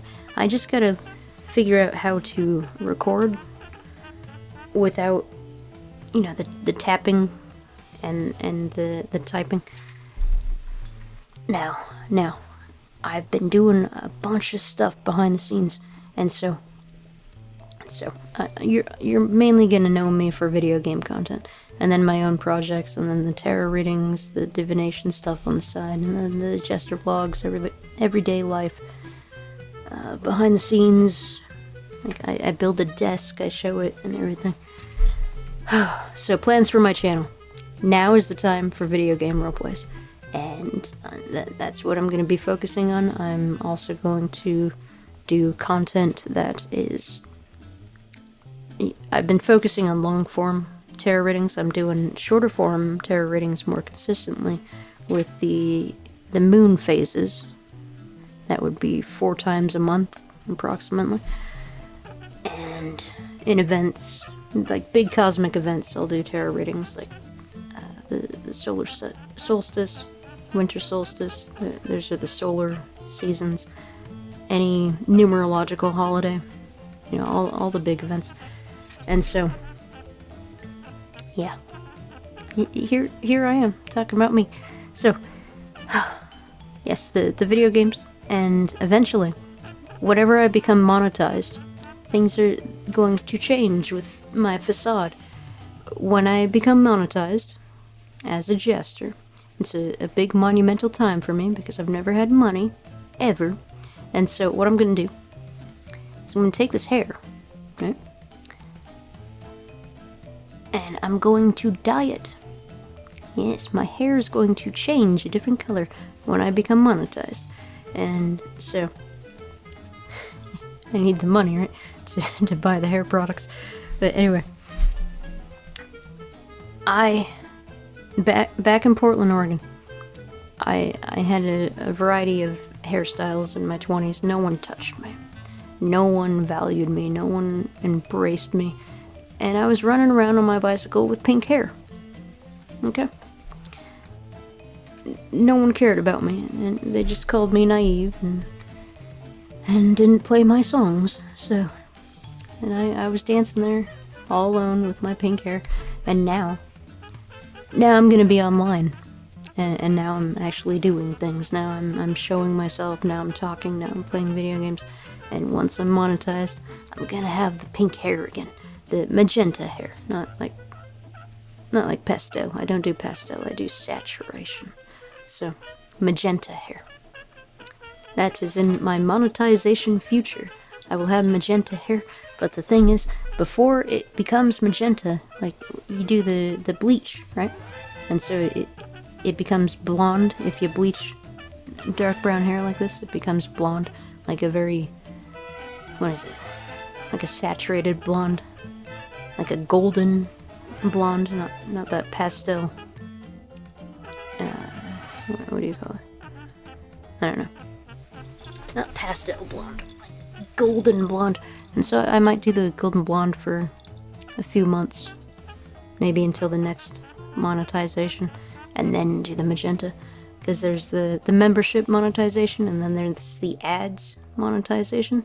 And so maybe I'll be like a blonde for the monetization, because I think that happens first. Of course, someone has to buy that, but yeah, $7 for all the behind the scenes content. And so I'm doing behind the scenes as like daily life, and I'll do like, I'm a jester of all trades.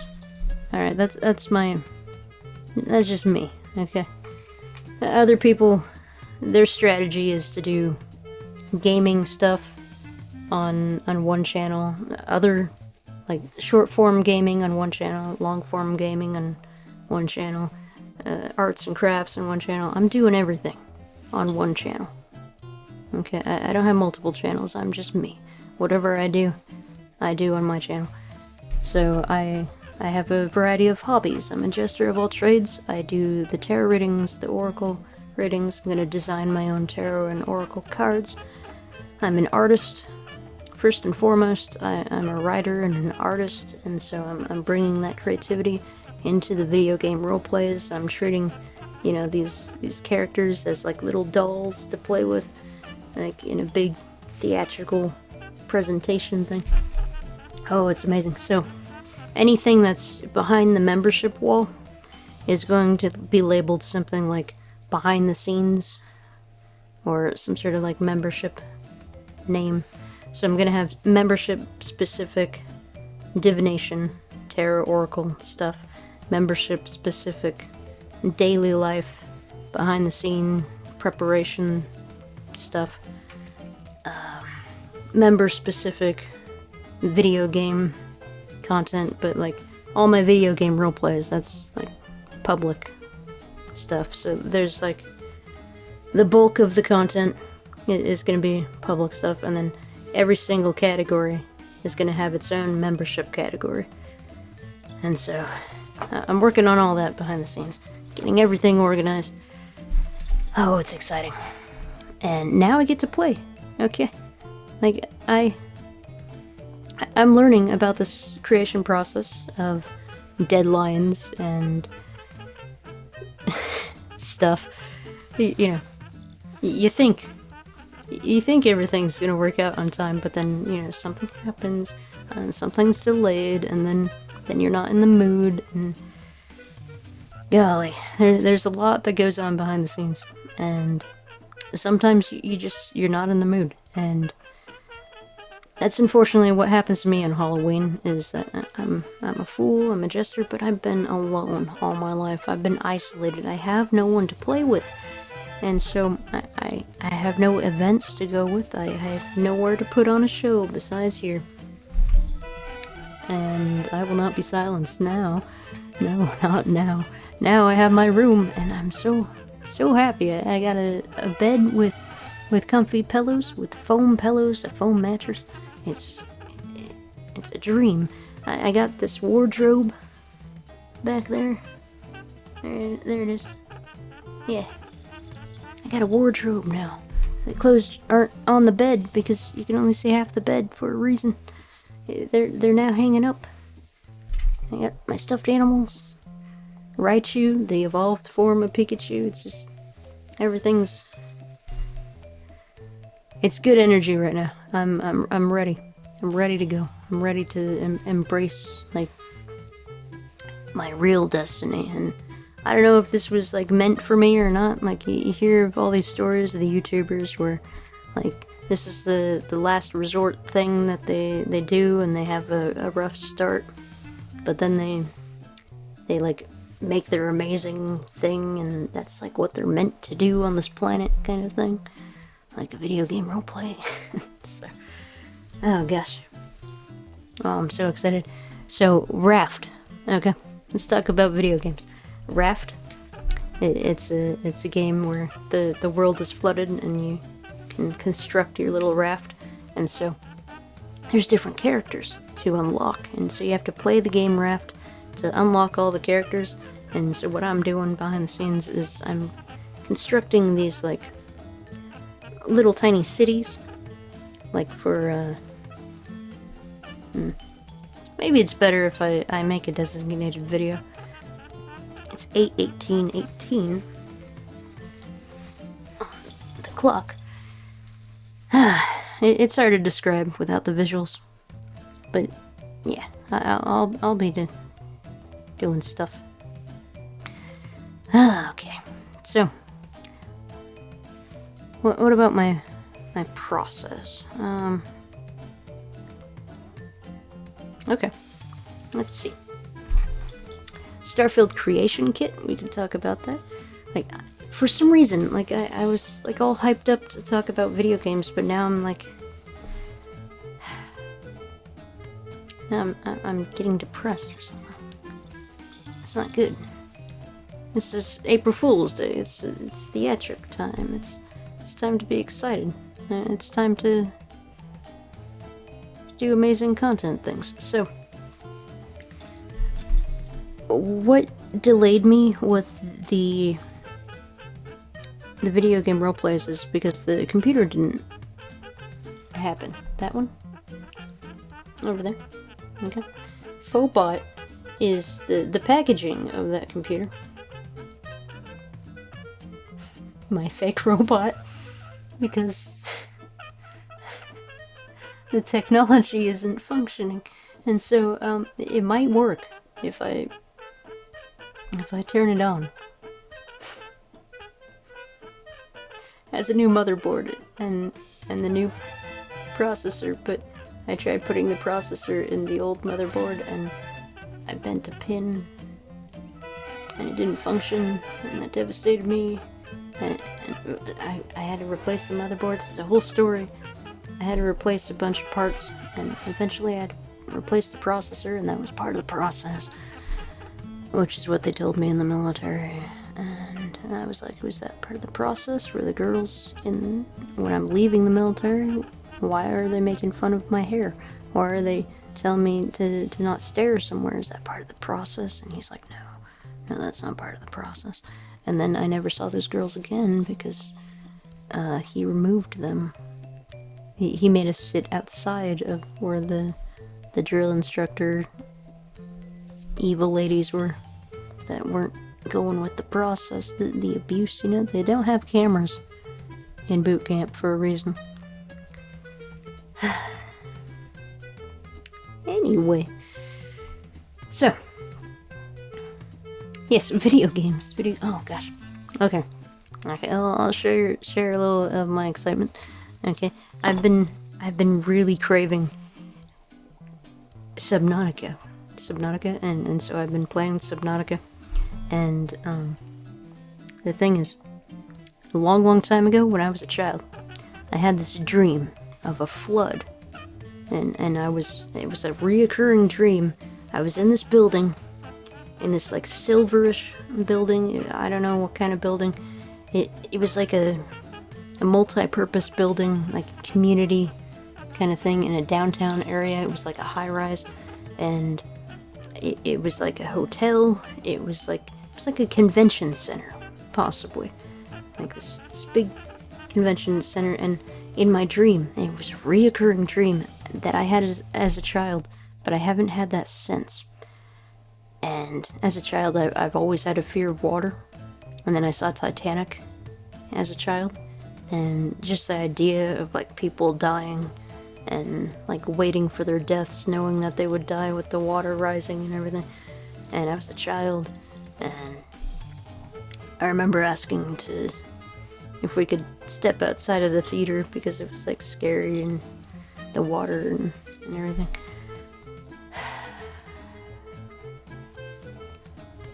When I was like very little, like 3, maybe even 2. My grandma, my evil grandma, took me to the beach, and she started to sunbathe, and she was like, okay, go. Go, little child, to the edge of the water. You're only permitted to go up to the knees, or else the water will take you away. And so I got to the water's edge, and you know, the water's scary and everything, and I'm starting to go in, and it comes up to my ankles, and even that, I'm like freaking out. I don't even want to go to the knees. And then seaweed starts wrapping around my little toes, and there's like this jellyfish attached to it or something, like this dead jellyfish and the seaweed, and I'm like 2 or 3 at this time. I'm just looking down at nature. That was my beach experience in California. And so like I freak out because it's all slimy around my little feet and everything. The water's up to my ankles. I feel like I'm being submerged, and so I run back to my grandma laying out on the sand trying to get a ridiculous cancerous tan, and then I'm like, I'm done. I'm done with water. I'm done with the beach. And we never went back. So yeah, that was my only beach experience. And then, well, I mean, and there's I was like 18 at the time when we went to the beach again up in Portland as a family event. And beaches up in Portland, Oregon, they're a lot different than the beaches in California. And so the beaches up in Oregon, they're all stormy and dark and cloudy and rainy and wet and cold. And quite frequently there's like at least like 200 dead birds just lying right on the coast for no reason that we know of. And so it's a bit different than Southern California. So I was never interested in the beaches, ever. But for me, like, stormy weather was like the norm. And so, what's my point?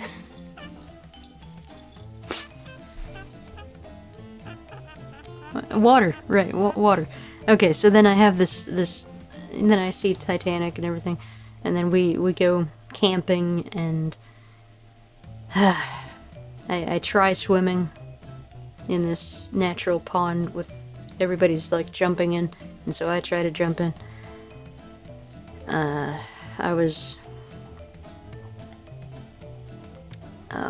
must have been in my early teens or something, and I think a fish tried to get my toes in the pond, and then the rocks were sharp and everything, and I'm like, I'm done. I don't like the water. And early when I was like 5, okay, my abusive uncle on my mother's side this time, I usually spent most time with my father's side with the cousins, aunt and uncle, but now with the mother's side, this was early childhood before we went up to Portland, Oregon. And so he has 2 boys, and so he would like throw his boys into the water to teach them how to swim, and I was the only girl in the entire family, and so he picks me up and throws me in the pool, in the public pool, with his kicking 2 sons, which happen to be younger than me, but they're both boys, and they're just like, and I don't know how to swim. He just throws me in there, and so I'm sinking under the water. I'm struggling to breathe, and I'm reaching out for these feet that are kicking right in front of me, and so I get kicked in the face and everything. And then I try to tell my abusive aunt, it's an unfortunate name, or title. Anyway, I try to tell her that the abusive uncle just tried to kill me. Not technically, but it's negligence, Okay, that's abusive, throwing a child into water. He's not prepared for it. That is abuse. And so she laughed it off. No, let's not pay attention to the little girl's emotions or needs or respect for a human being. Yeah. So there's a lot of things where water was not particularly my friend, and so then I get this dream, this nightmare when I was a child, of this reoccurring thing where like it's like a convention center, this big building, this high rise, and the water's coming up, and I always have to navigate like a maze, like a labyrinth, like I have to climb up in these things to reach these access corridors and everything. And yeah, it's like a video game, like a labyrinth, some sort of like, you know, you can't take the path that is like public access. You have to like find this backstage kind of pathway, and the water's rising and rising and rising, and it's like a big public facilities. There's like big bathrooms, big showers, big like event places, like just rooms for like entertainment, for eating and everything.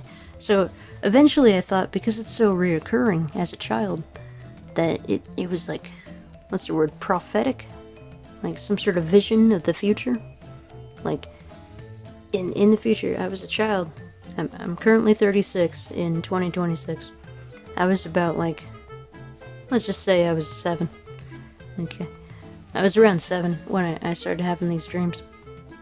And they would reoccur. That's when I had, believe it or not, those were the good dreams, okay? Back in the day when I was around 7, I had actual interesting dreams with like labyrinths and mazes and puzzles and everything. But the thing about this dream is that as the water was rising, the people specifically acted like nothing was happening. Like they would deny the information. They would, like, as the water's like rising and they're still at work as the water's rising, as like I'm fighting for survival, going through all these elevators that are malfunctioning and everything. And yeah, it was specifically behind the scenes with like the service areas, like away from the public, the service paths. And eventually it seemed like there was some sort of,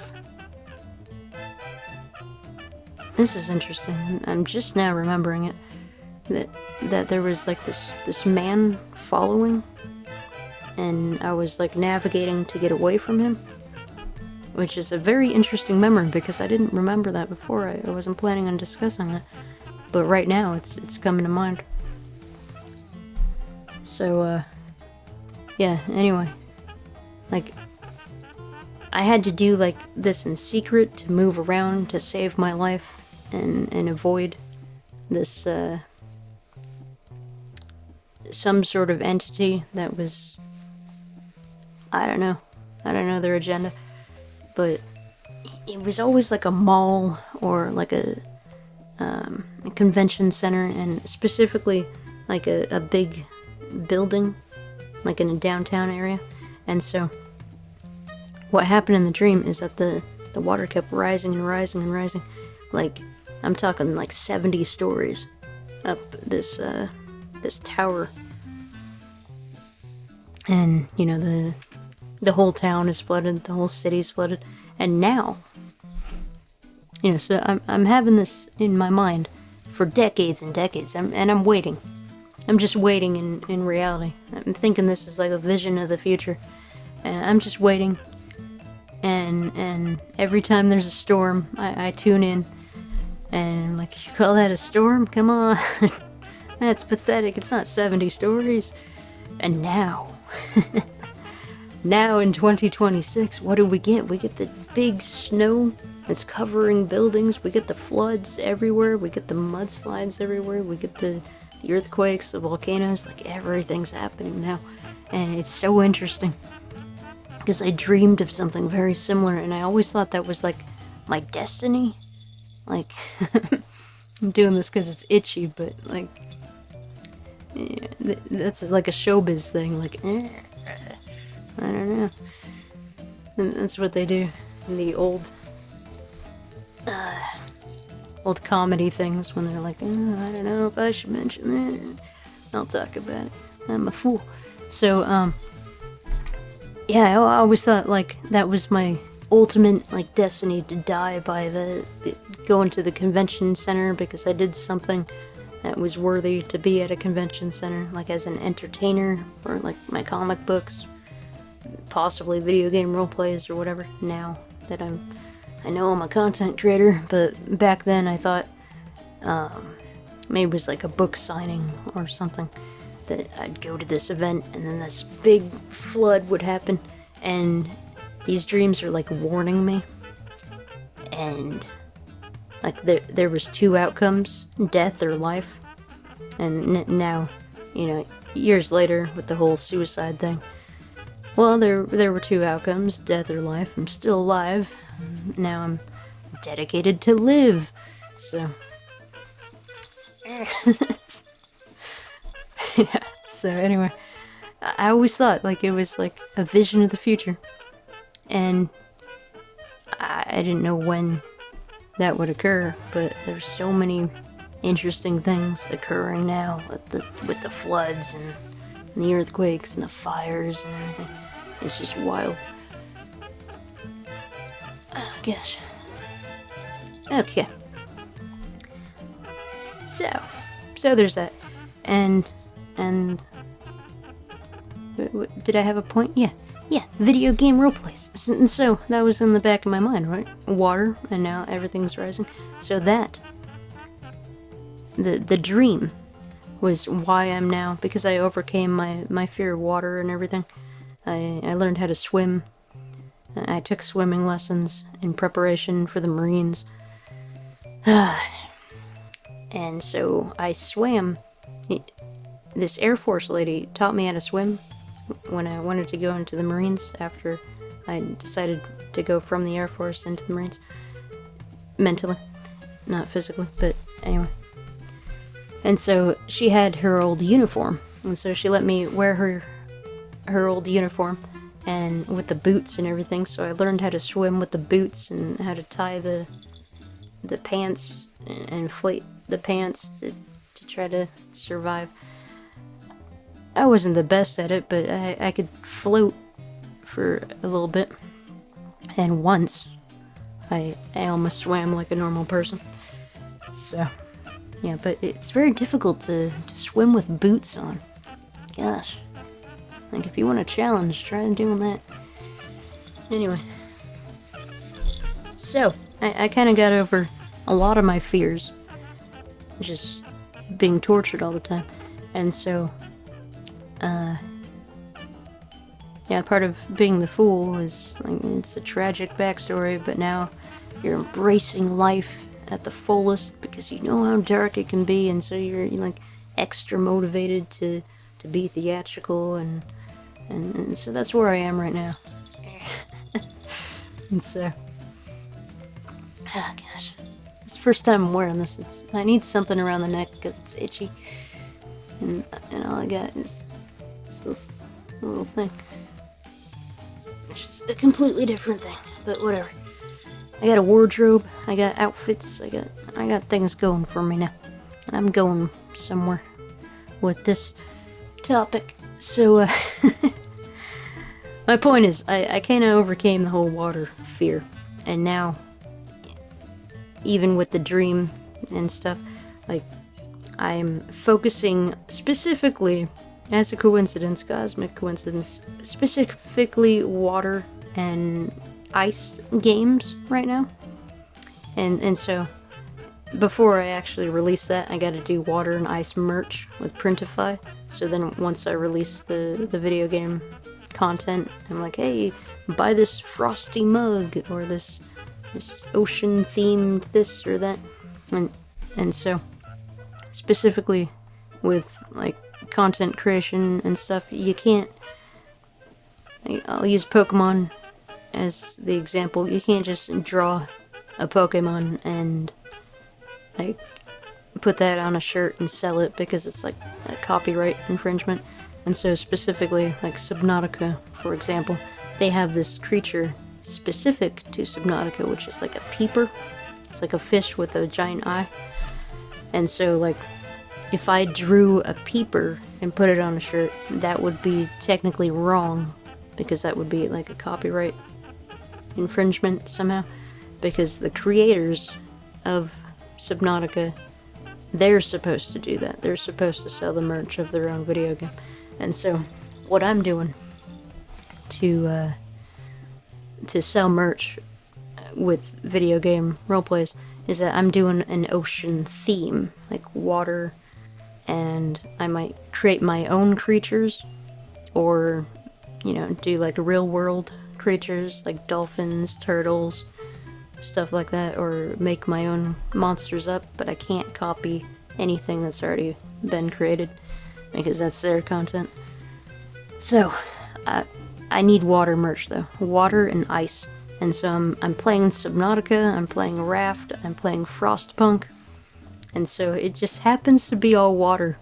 And what happens in the world when I finally dedicate myself as a new content creator, now as a fool, refusing to be silent, refusing to do the fear thing.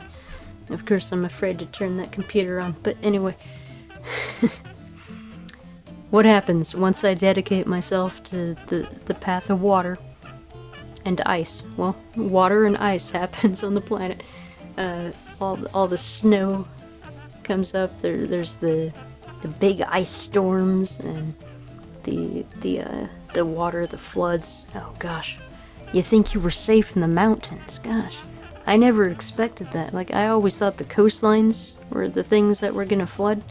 And so for years, when I was looking around for property that I could never afford, ever, just like somewhere to live in the future, I always thought like the water was gonna rise.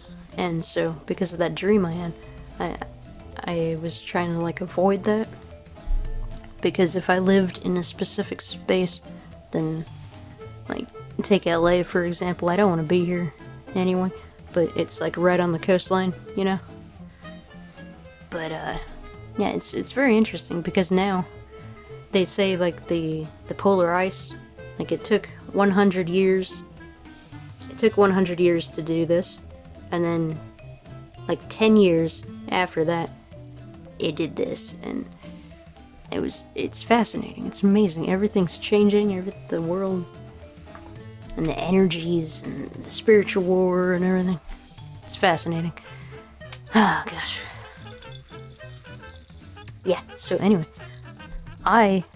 it's like one of those cosmic coincidence. Like, I decided to play Subnautica, Raft, and Frostpunk, and make merch, and the world is freezing and flooding and everything. In a way, it's hilarious. And, yeah, it's quite interesting. So, yeah. So I gotta make merch, right? And that's part of the behind-the-scene process that I'll do, like preparing for Frostpunk. And so I'll show you that process in that series. And the behind-the-scenes, I'm releasing behind-the-scene video content right now. But in the future, specifically the behind-the-scenes, will be behind the memberships. But right now, I don't have the ability to do memberships, so if you want to see that, you know, if you're in 2026 and I don't have the memberships, well, they're free right now because I don't have the money. So yeah, so you can get that for free content right now as of 2026.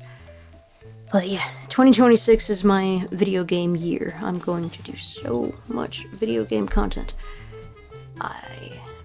I got big plans, and you know, I could have got the Halloween episode out, but I was foolishly too interested in playing video games. So the thing with Halloween that I was trying to say before, because I do this a lot, I think about a topic, and then I'm like, oh, well, there's this topic attached to that, and I don't finish the main topic.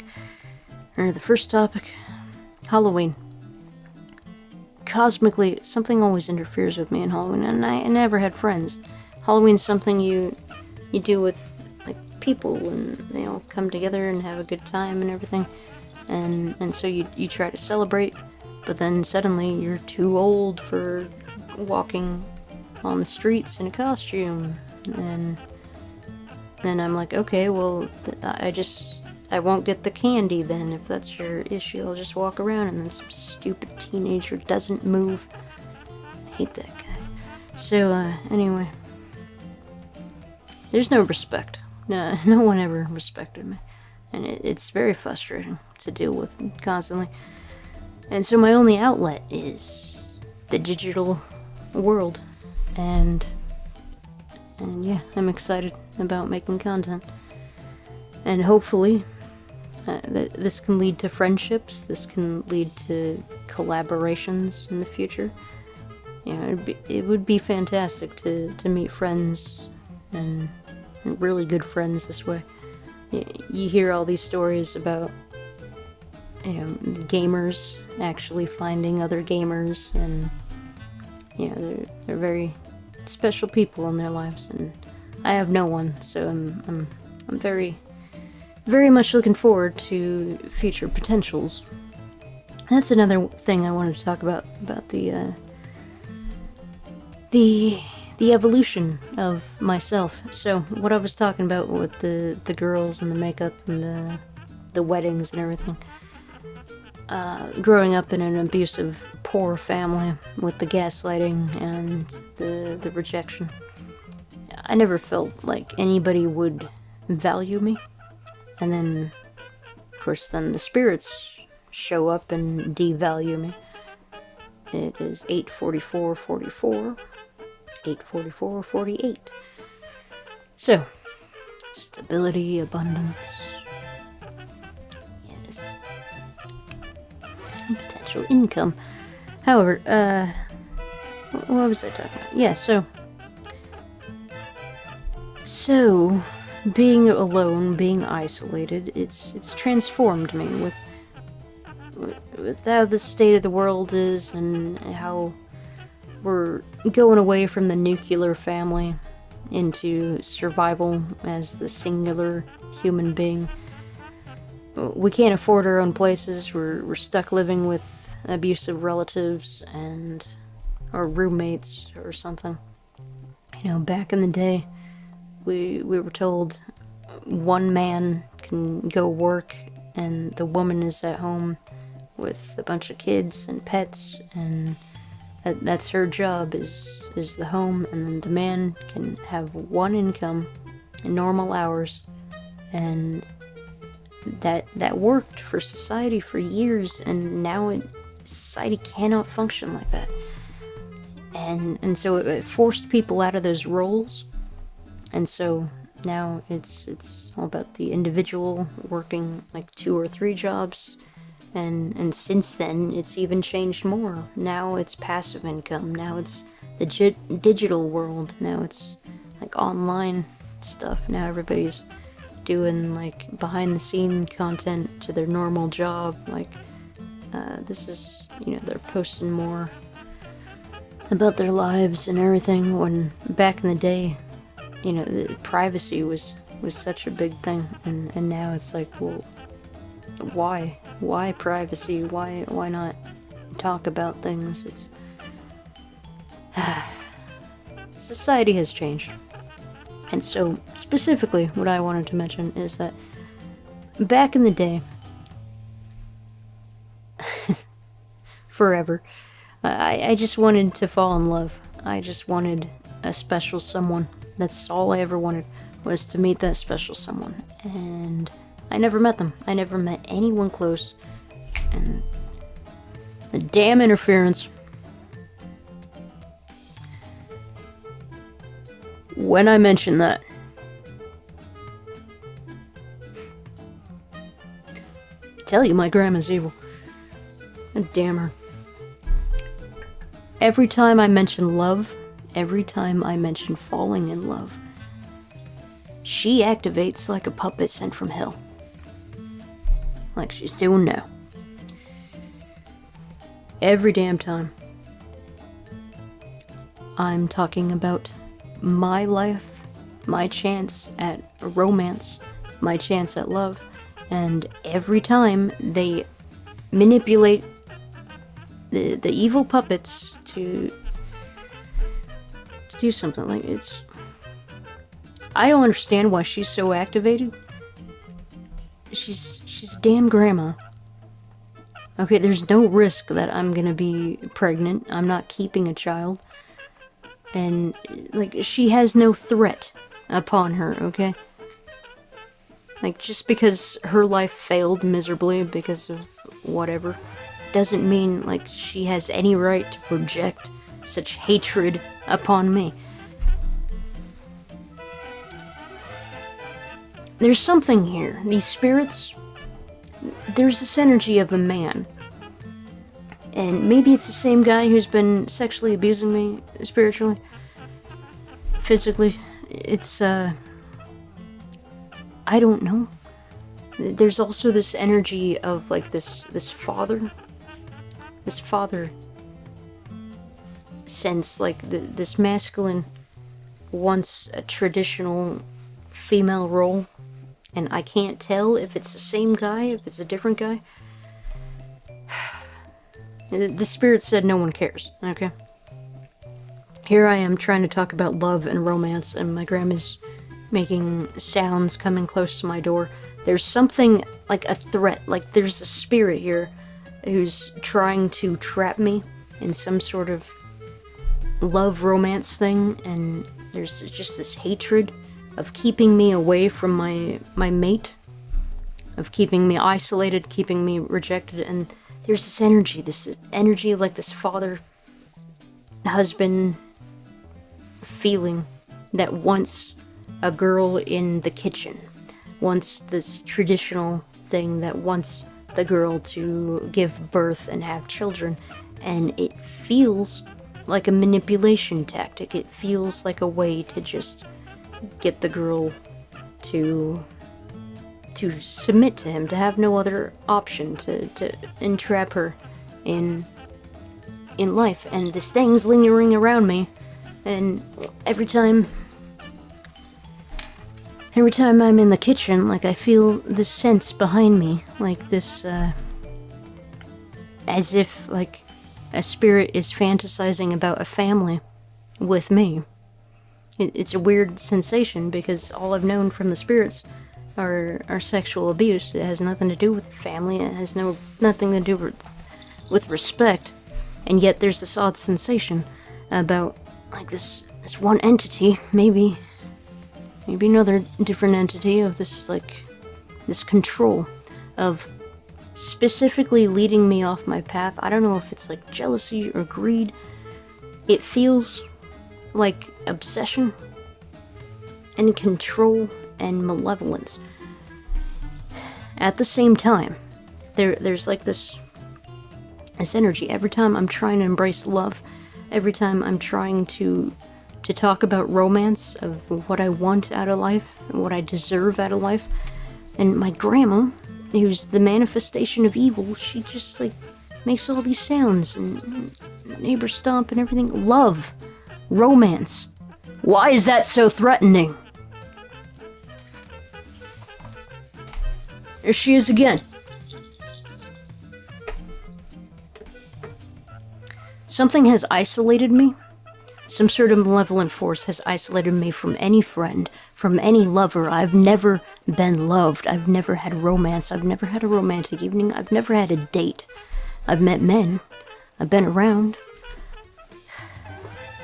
Last guy I hung out with, he fed me pizza rolls. Okay, that was over a decade ago.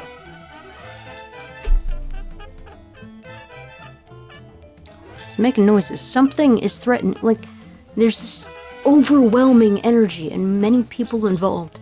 Many energies, many spirits.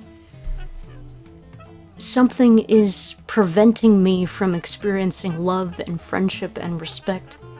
Like, I've been on YouTube for 3 years. Nothing. Absolutely nothing. And besides hate. And now I just bring up the word love, respect, romance, and suddenly these things get aggravated. There's the noises now. Above my head. The neighbors are pitching in.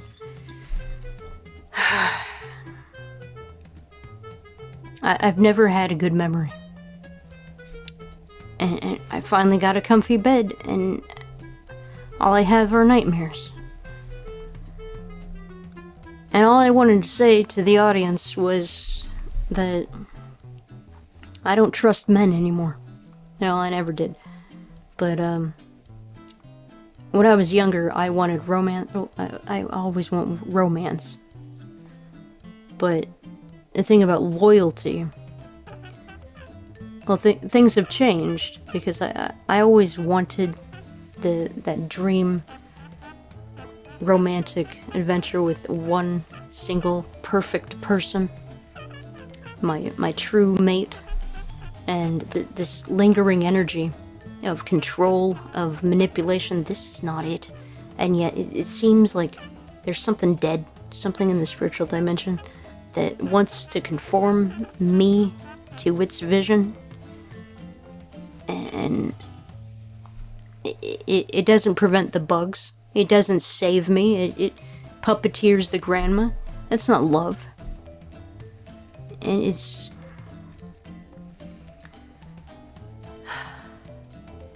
It's such a weird, conflicting energy to only be abused by spiritual beings, and then to have this presence of a spiritual being mimicking the energy of a father, of a husband, in a romantic context, to you, to me, and it's a ridiculous thought that this thing wants a family with me, wants to have me in the kitchen while it does the masculine role. But what else? Does it also want to abuse me? Does it also want to leave me in chains and shackles as I'm pregnant and bound to him through obligation? Is this like a religion thing? I don't understand. There's this energy here, and it's driving me insane. Okay. This thing won't leave me alone. I hate its energy. It's so offensive. There's no respect for me. It's all ego and hate, lust and greed and control. And its twisted notion of romance is still like enshacklement. And all I wanted to say to my audience was that my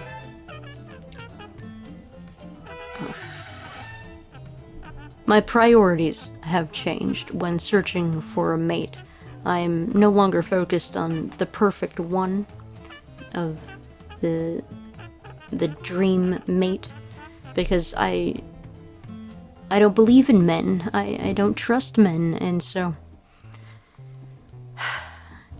not one romantic jEsTeR, not one romantic evening, not one date. Okay, last time I tried to have a date with someone, I asked, hey, are we still doing that thing on Friday? And he's like, oh, right, yeah, you. Yeah, I invited all my friends to watch sports. So, how about Sunday? You free Sunday? No, I am not. And so, I originally wanted, on my life on this earth, to find a mate. That was my only desire, was to find someone who cared for me, to find a true mate. And one person only, and they would be perfect, and they would be my match. It'd be like romantic and everything, but this earth, this hellish dimension, I don't believe in men. I don't believe in their their existence in this dimension. They're not here. They're not around. This energy trying to mimic it. No, it doesn't protect me from the bugs. It doesn't prevent the grandma. It doesn't stop the evil ones from attacking me. That's not love. That's not protection. And so, my main point is that I wanted the traditional romance, and if I went down that path, I wanted the traditional loyalty, right?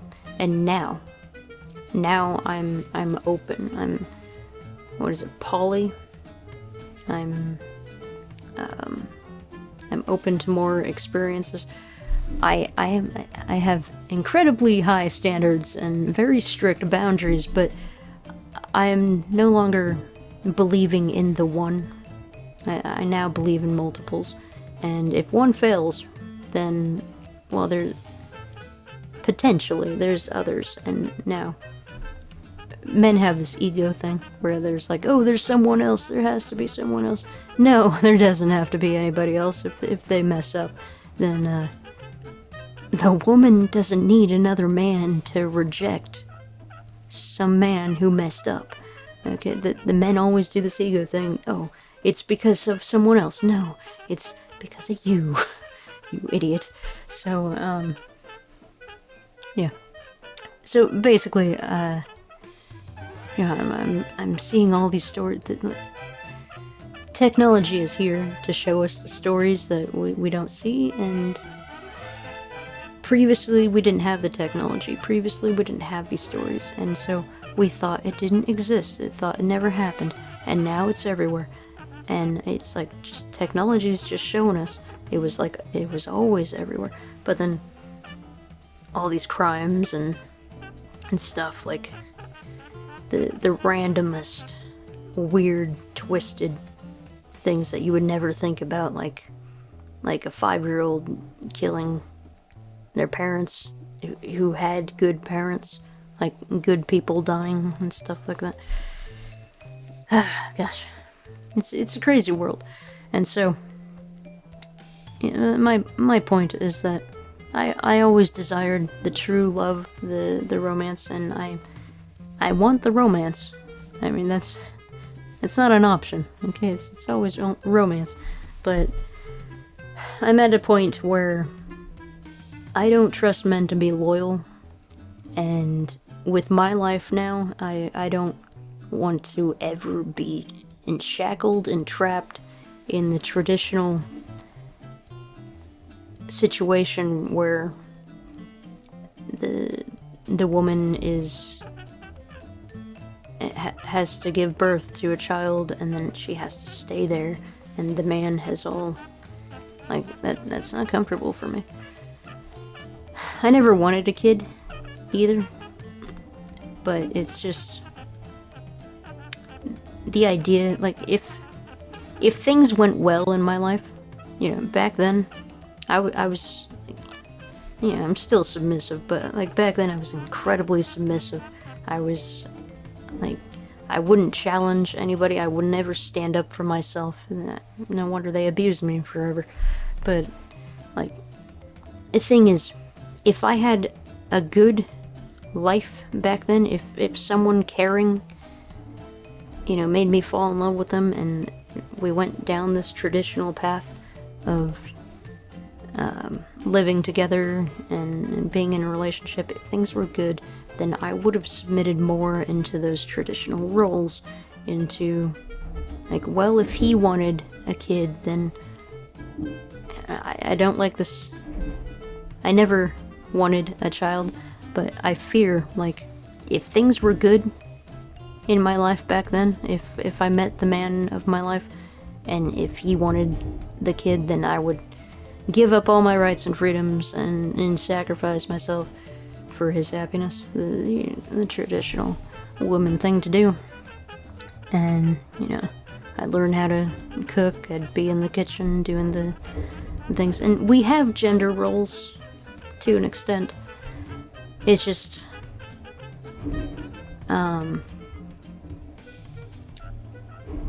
yeah, the world and my life specifically, we're talking about me, I'm talking about me. My life specifically has been torment and torture, and so I wasn't given that path of love and romance. I wasn't given that ease and comfort and respect and protection.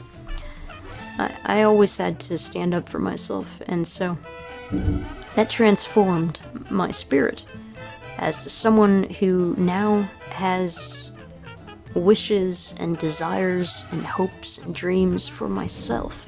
And now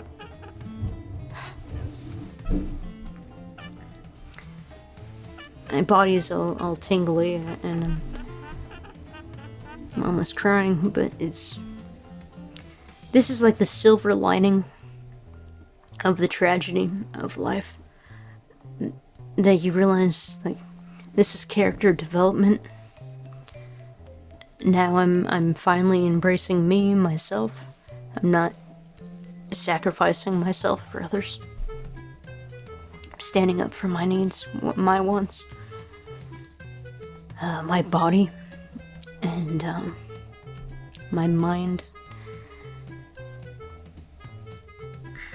I still feel spiritual entities around me, and I don't like the vibe that they never protected me, and now they're pretending to be all comforting. They're not. They would have said yes that night when I asked if anybody cared, and I got a no. Very strong no. So long story short, like, I'm no longer searching for the one. I have the belief of multiple people.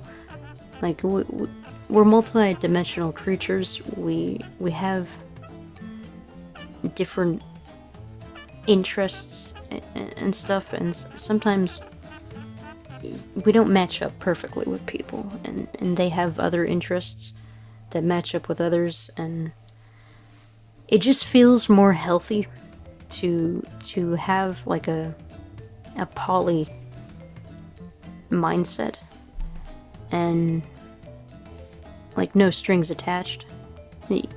There's still romance, there's still care, there's still emotion. It's not like control and restriction.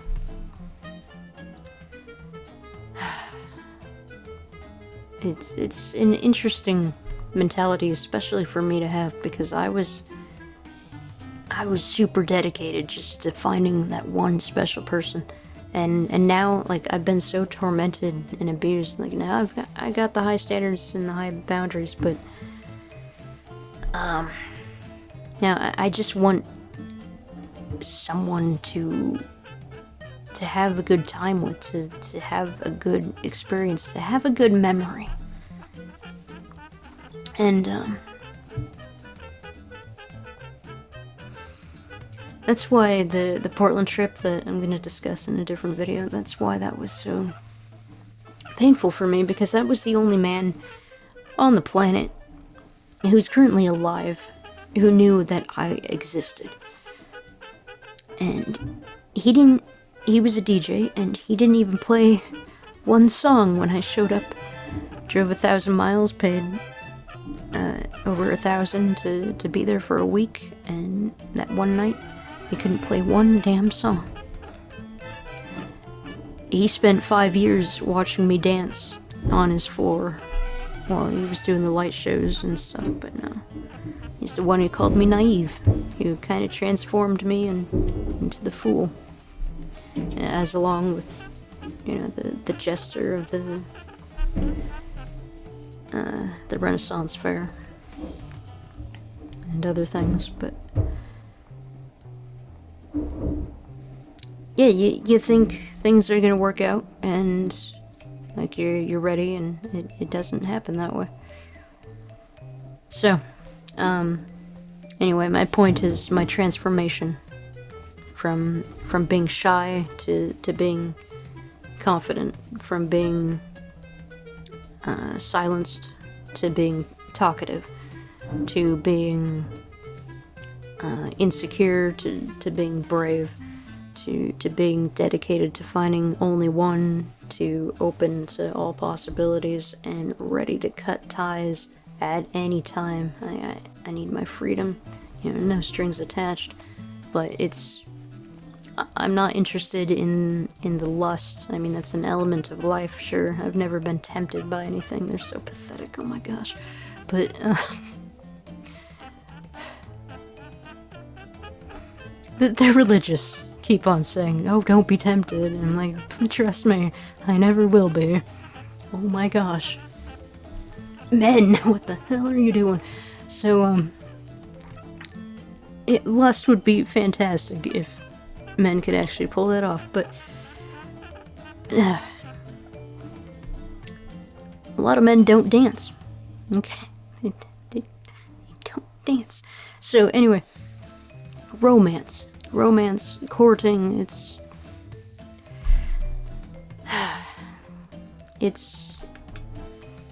I'm ready for adventure, and I'm at a point in my life where I'm not going to settle.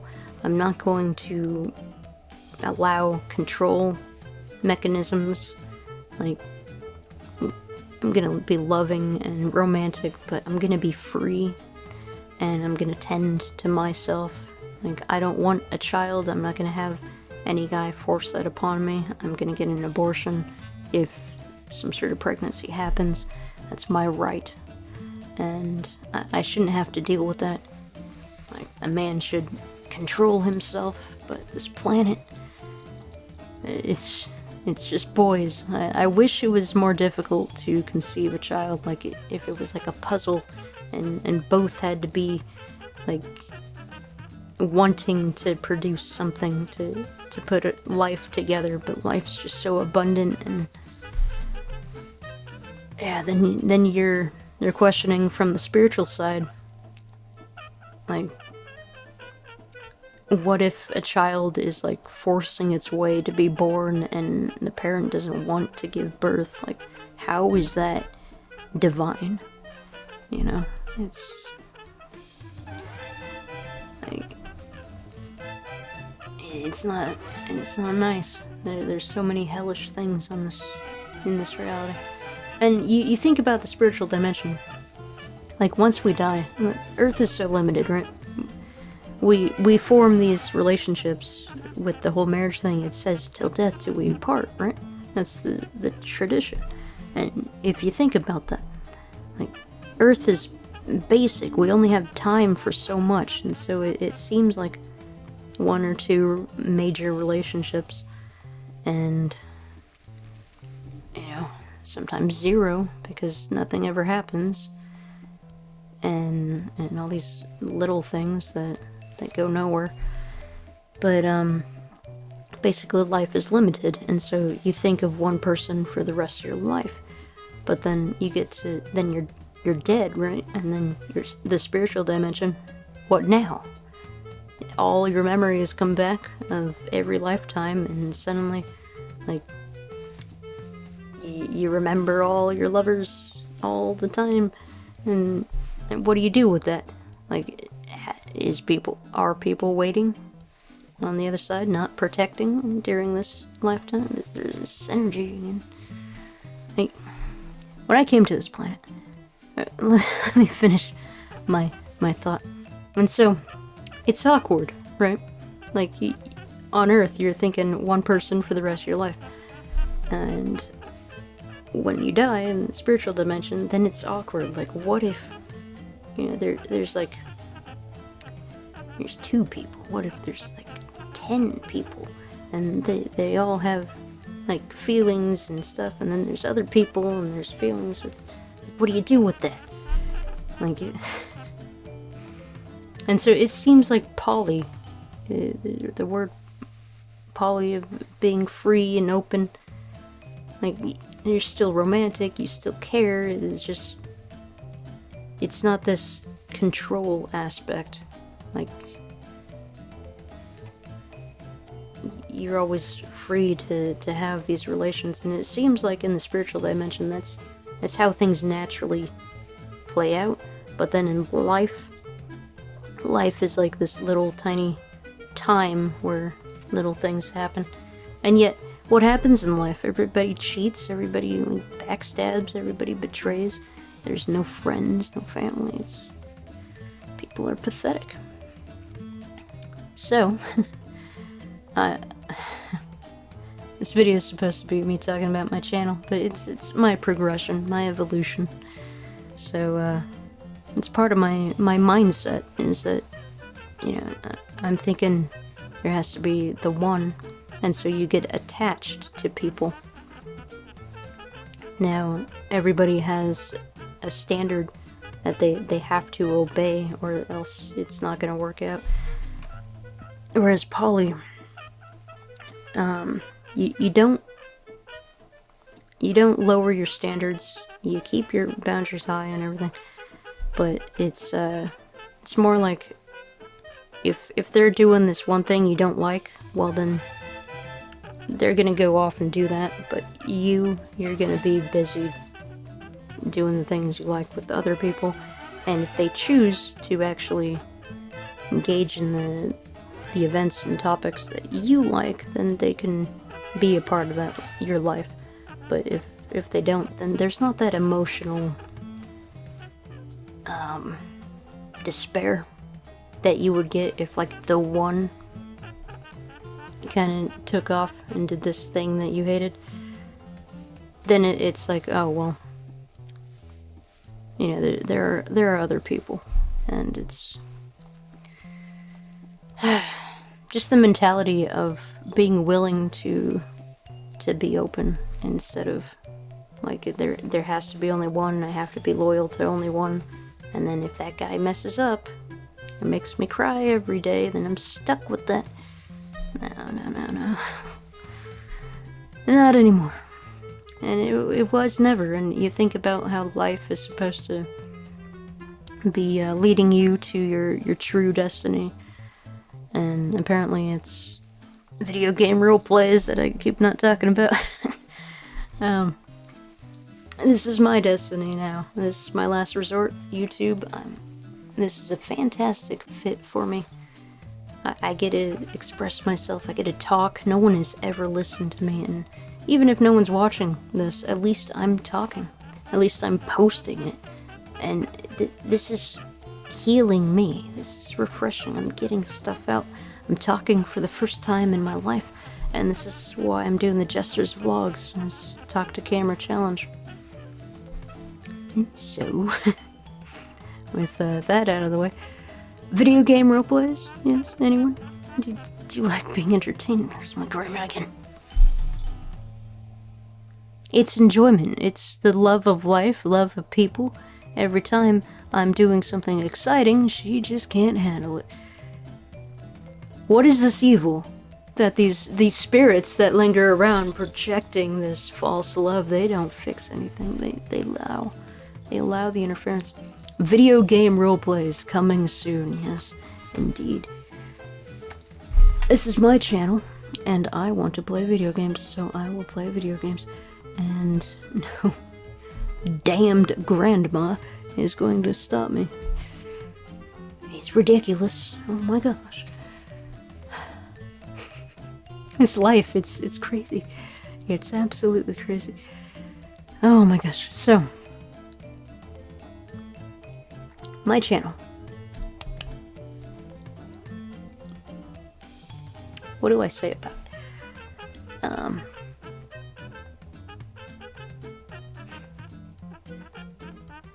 I don't know. I don't want to like spoil the video game roleplays, but it's there's major content coming soon. Like, I wanted to talk about the video games, but then I'm like, well, what if that's a spoiler? What if it's best presented with visuals and everything? So basically, let's talk about the format of my content structure. Okay, so I'm doing the video game roleplays, right? And so like it would be Starfield roleplay, and that's when I'm in the character, when I'm interacting, when I do all the theatricals, when I do the mods and the computer commands, not the console. I said the again. It's not consoles, it's computers. So, oh, Bethesda did another update, and we have more ship hubs and everything. I haven't accessed it because it's quite a hefty game, and I need this to function. Okay, so I was doing the Starfield creation kit for the first time ever on this computer. Okay, it functioned for 4 hours with the Starfield, maybe it functioned for a week, but Starfield creation kit, I was only allowed to play with that for 4 hours on this machine until I tried to input some numbers into like the size. I'm like, hey, what about 5 by 5? And, you know, that means everything's okay. And my computer died. That was part of the process. The processor was defective, and then the motherboard was defective, and then got another motherboard, and the new processor bent the new motherboard pins, and so I sent that back. I haven't even looked at it, but I got another new motherboard, and it's all in there, and I'm so afraid to turn it on, because what if it doesn't work after all of that? So anyway, 4 hours. 4 hours was all I got with the Starfield creation kit. I knew nothing of it. I had to learn, and I made. If you're aware of Starfield, there's, you know, the main city in Jameson. It's got my name on it. I gotta play that game. And so under the city, it's supposed to be like this utopia kind of thing, but then under the city is like this kind of like, you know, the underbelly, the darkness of the city, where people don't have the money, people don't have the structure and stuff. So it's like the spotlight is the above city, and then the under city is like the darkness and stuff.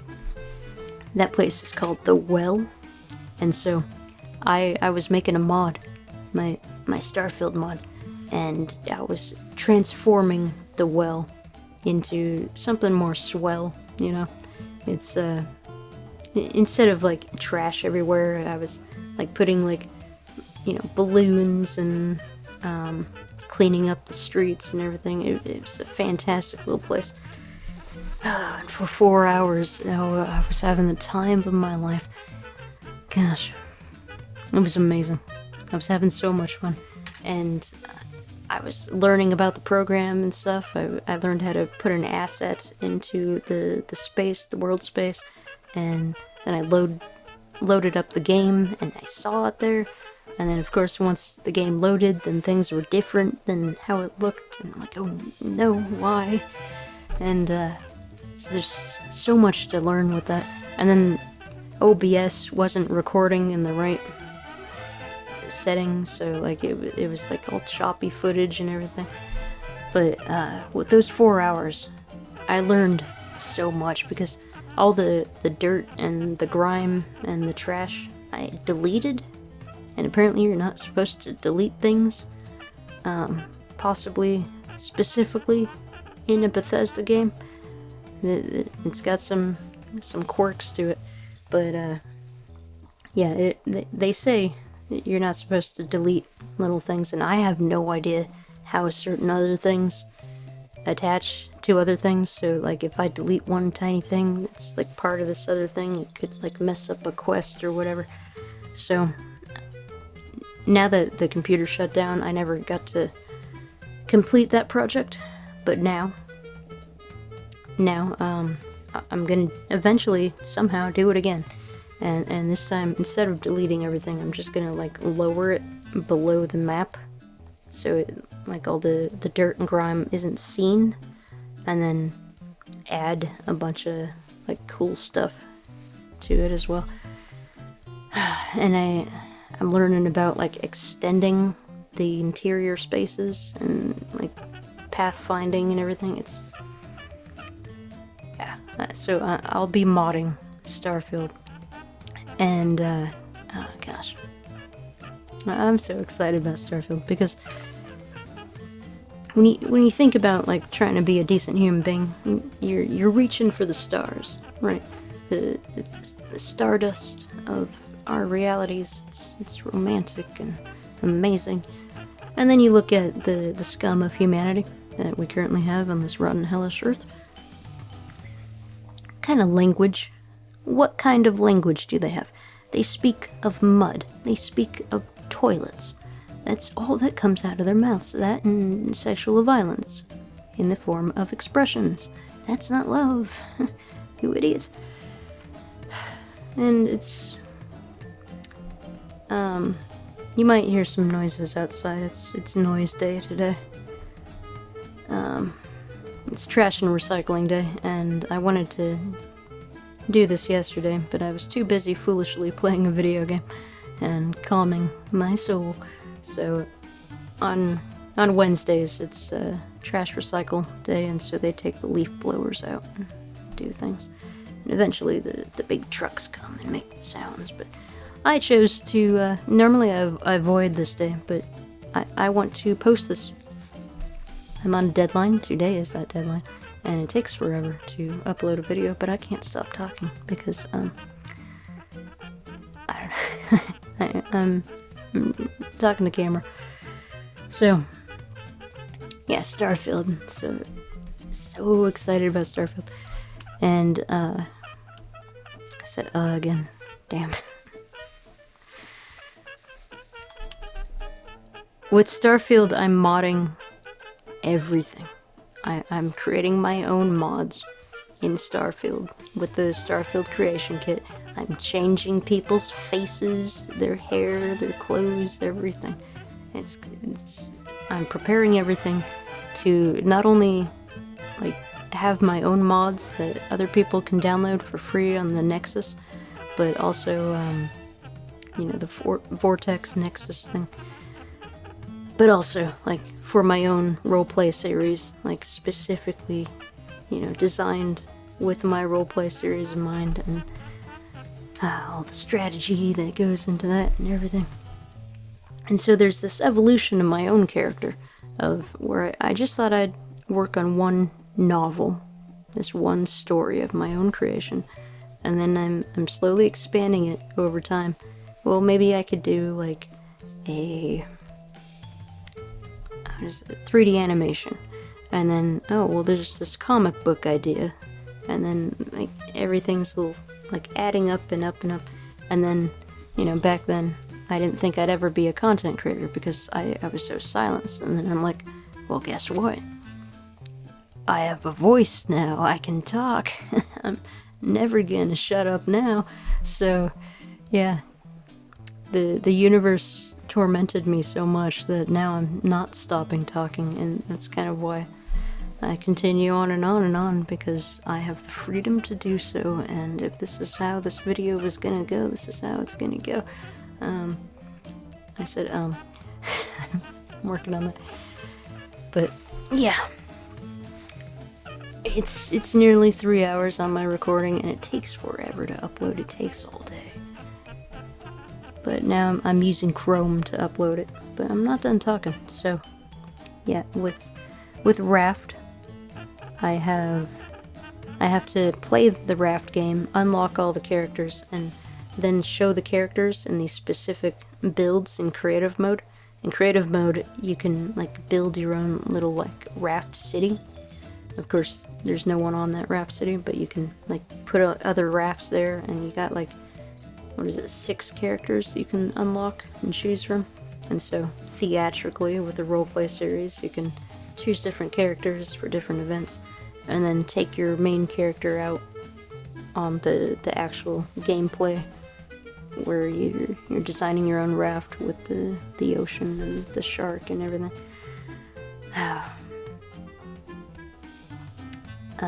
I'm getting good signs with the behind the scenes. What am I saying?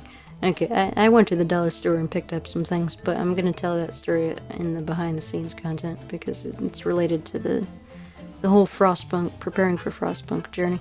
And that's another thing with the wardrobe for the Frostpunk. I got these clothes now. I can do these characters. That's another thing about my development, is because I'm doing the video games. Well, Frostpunk is like a different kind of game. Like, Starfield, you can roleplay as your character in the game, and the fantastic thing about Bethesda games is because of the commands that you can do. You can manipulate the camera, you can do all these theatrical shots, and you can teleport characters, equip certain attire on them, and, you know, even like fancier things. You can start quests or end quests, reset things, like with all these commands. And then in addition, there's mods that enhance everything.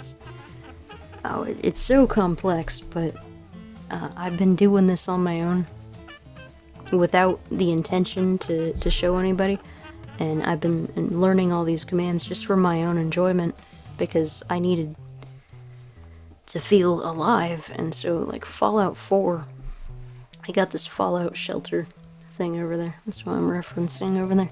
Fallout 4, I spent so many thousands of hours with the base building, with the mods and everything, and then I learned the commands, the Bethesda commands, and Starfield came out. And now I'm actually dedicating myself to do the Starfield mods. I'll be a modder. So my evolution, like, now I'm a gamer, now I'm a modder, now I'm a content creator, now I'm a talker. It's just like, I started out so small, and then just expansiveness. And so, in a way, it's nice mentally that I'm here now. And, you know, I got the high boundaries, I got the high standards. And, so now, like, if anything manipulative were to happen, I am putting a big stop to that. The only time I had, like, a relationship with this scrawny, pathetic person when I was 18, you know, like a real relationship, not like an abusive torture scenario like the spirits did. This human was scrawny and really pathetic, but anyway, I said, yeah, no ums. Okay, so he wanted to do, like, this multimedia company thing. Like, that was his desire at, like, when I was 18, and he was, like, a couple years older. And I was working just on my novel, and so he started explaining, like, his company process stuff, that he wanted to collect a bunch of artists together and be like a company for artists. And he was talking about the rights and, like, the copyrights and everything of people's work, and he just casually mentioned, oh yeah, the company would, you know, hold all the rights and stuff and of all these other artists' work and everything. And that was, like, the first moment of my life where I professionally got really defensive over my content. And I was like, what? And, like, I never spoke up. I was always silenced. And my novels were all I had at that time after being abused by the spirits.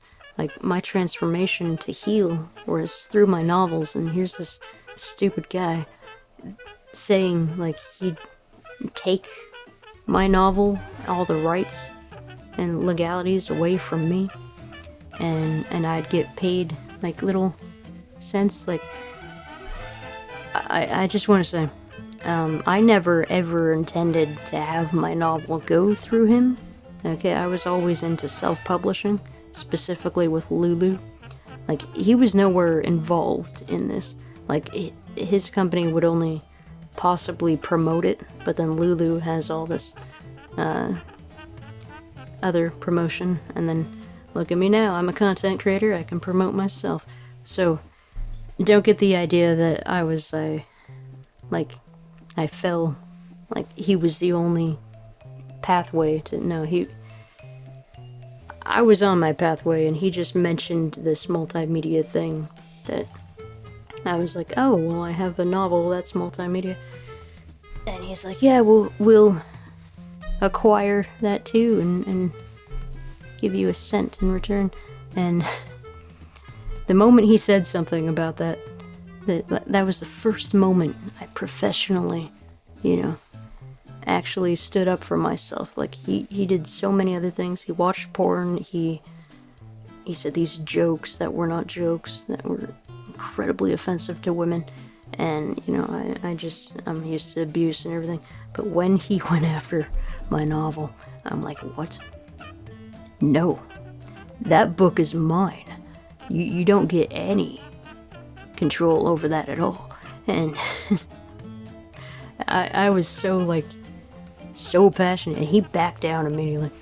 But, and he's like, oh, right, that's just, yeah, of course, it's yours. And, it wasn't like a big event, like he was trying to steal money or anything, but eventually, if I was so submissive to let him run it, it would have ruined everything. But I was nowhere near that path, and it's just 9:33:33 on the clock. But yeah, I remember that. I don't remember the specifics, but I remember standing up for myself, and it was such a, like, you know, that's the first time I rose my head in my entire, the first time in my life. You know, I'm always like submissive, whatever, and then I'm like, what? No, you do not touch my novels. And so, yeah, it just, it grows from that. I'm finally happy with my life and where it's going. I see a great potential for the future. I've already mastered myself spiritually, emotionally, intellectually. I'm here now, and now I'm like dedicated to the content creation. I got a pathway, I got a focus. I'm just not seeing the payout right now, but you know, I haven't made the merch yet, so you know, I gotta get on it. But it's another one of those things where I have to invest so much into it and not get anything. And I really gotta do Skillshare. Oh gosh. But yeah, the whole Fool thing at April Fool's, which is today, and my birthday, which is October 7th. You know, the Libra Aries thing and everything. Like, I'm structuring my life around this cycle and stuff. It's a fun time. I finally have a room. I finally have a bed. I finally have clothes. I finally have a clothes rack to hang the clothes on. And technology, as minimal as it is, I have something. Even that computer back there, it's still there. And there's the computer packaging Phobot. I got that too. There's that going for me. Yeah, so it's never as I expected, these vlogs. I always think it's gonna be like this amazing, wonderful thing, and then I'm like doing this or something. It's not what I expect. But yeah, I know what I'm doing now, and like recently, you probably won't notice because you're from the future, but recently I've been looking at my thumbnails on my videos, and I'm like, oh well, that font isn't really, I can't really read that when it's like tiny and stuff, so I'm redoing the thumbnails and everything. There's sometimes when you extend the font, like say the font's spread out like this, and you spread it out more, then it seems like these two words are like the same word when it's spread out, and I'm not able to do like an extra space in Krita when I'm doing text, so I have to do these on separate layers and manually separate them so they get the spacing, and it's like it's shown as a different word. So I'm doing like updates on my thumbnails, and now it's more theatrical and should be more engaging if someone's willing to watch a 5-hour video. I'm still doing the long form content. However, I've heard consistency is a thing, so I'm working on that. Like, my mentality has, specifically with the comic books and then translating into the videos, it's been like large form content in blocks and stages, and YouTube's kind of designed to do like consistency of shorter stuff, but also the longer form. Like, this is an excellent platform. Videos on demand, to have your videos there forever. It's so nice. Like, other platforms, they delete in a week. I'm never gonna get an audience in a week to even watch that. I'm not a streamer. I will never do the streamer thing. So, yeah. And, I don't like the streamer comment chat culture. Like, I prefer like people who speak from the heart to leave like a good comment, like on a long form video, and interact with the community that way, not like this chat that moves so fast, and it's always offensive. It's difficult for me to watch streamers as well, because they're always engaging in the chat, and the chat's always saying something offensive, and then the streamer is like paid to say certain things that just happen to be offensive as well, and I will never do that. That is not for me. 3:11 on the recording. So, alright. What else can I say? It's April Fool's Day. I mean, I kind of just want to play a video game, but I guess I'll talk about video games. What else? Yeah, as I was saying before. So with Starfield, you got your character, you got all the theatrics, and I was praising Bethesda on the commands that the common person can just do the theatrical shots and like really slow down on the face and do this dramatic spin around with the sun behind, just environments and everything. It's so fantastic. But that's Starfield, right? And then there's Frostpunk, which you don't have your own avatar, you don't have your own character. It's like this top-down city building kind of game, but with frost, with ice. Everybody's cold and you gotta warm them up. That's the game. And so with Frostpunk, I'm actually doing something different than what I would do with Starfield. And the universe, you see that computer back there?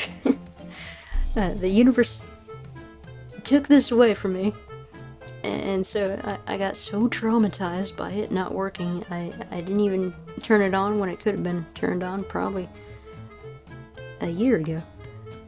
No, half a year ago. I'm still traumatized. And there was so much cosmic interference. My point is, the cosmic interference that prevented me, because I'm so passionate about Starfield, and like the setback has, I've gone on all these like side quests, and now I'm ready for the main quest with all this knowledge and experience and these tools and everything. Also, it's 3:13:31 on the recording. Also, you know, I learned with YouTube, if you post something if you export something in 1440 when it's a 1080, then the YouTube will process it as like a VO9, which is like a good format that all the top creators get naturally because they have the numbers. But the small time creators like myself, we get the AV1, which completely ruins the video when it's uploaded in the 1080 format. And so to and what it does is like the any movement. The AV1 is like really choppy, but the VO9 can capture the movement. And so I learned this with doing the tera readings. Then I learned of the YouTube compression because I did these transition moments, because I did a digital kind of format with the tera reading instead of like a traditional show my hands kind of thing. I took a picture of the card and then I would like animate it while I'm trying to like talk over it. And those were my first tera readings, and then I transformed into more like easier kind of content. Instead of working so hard, now I'm working smarter and getting more out there. And so my point is,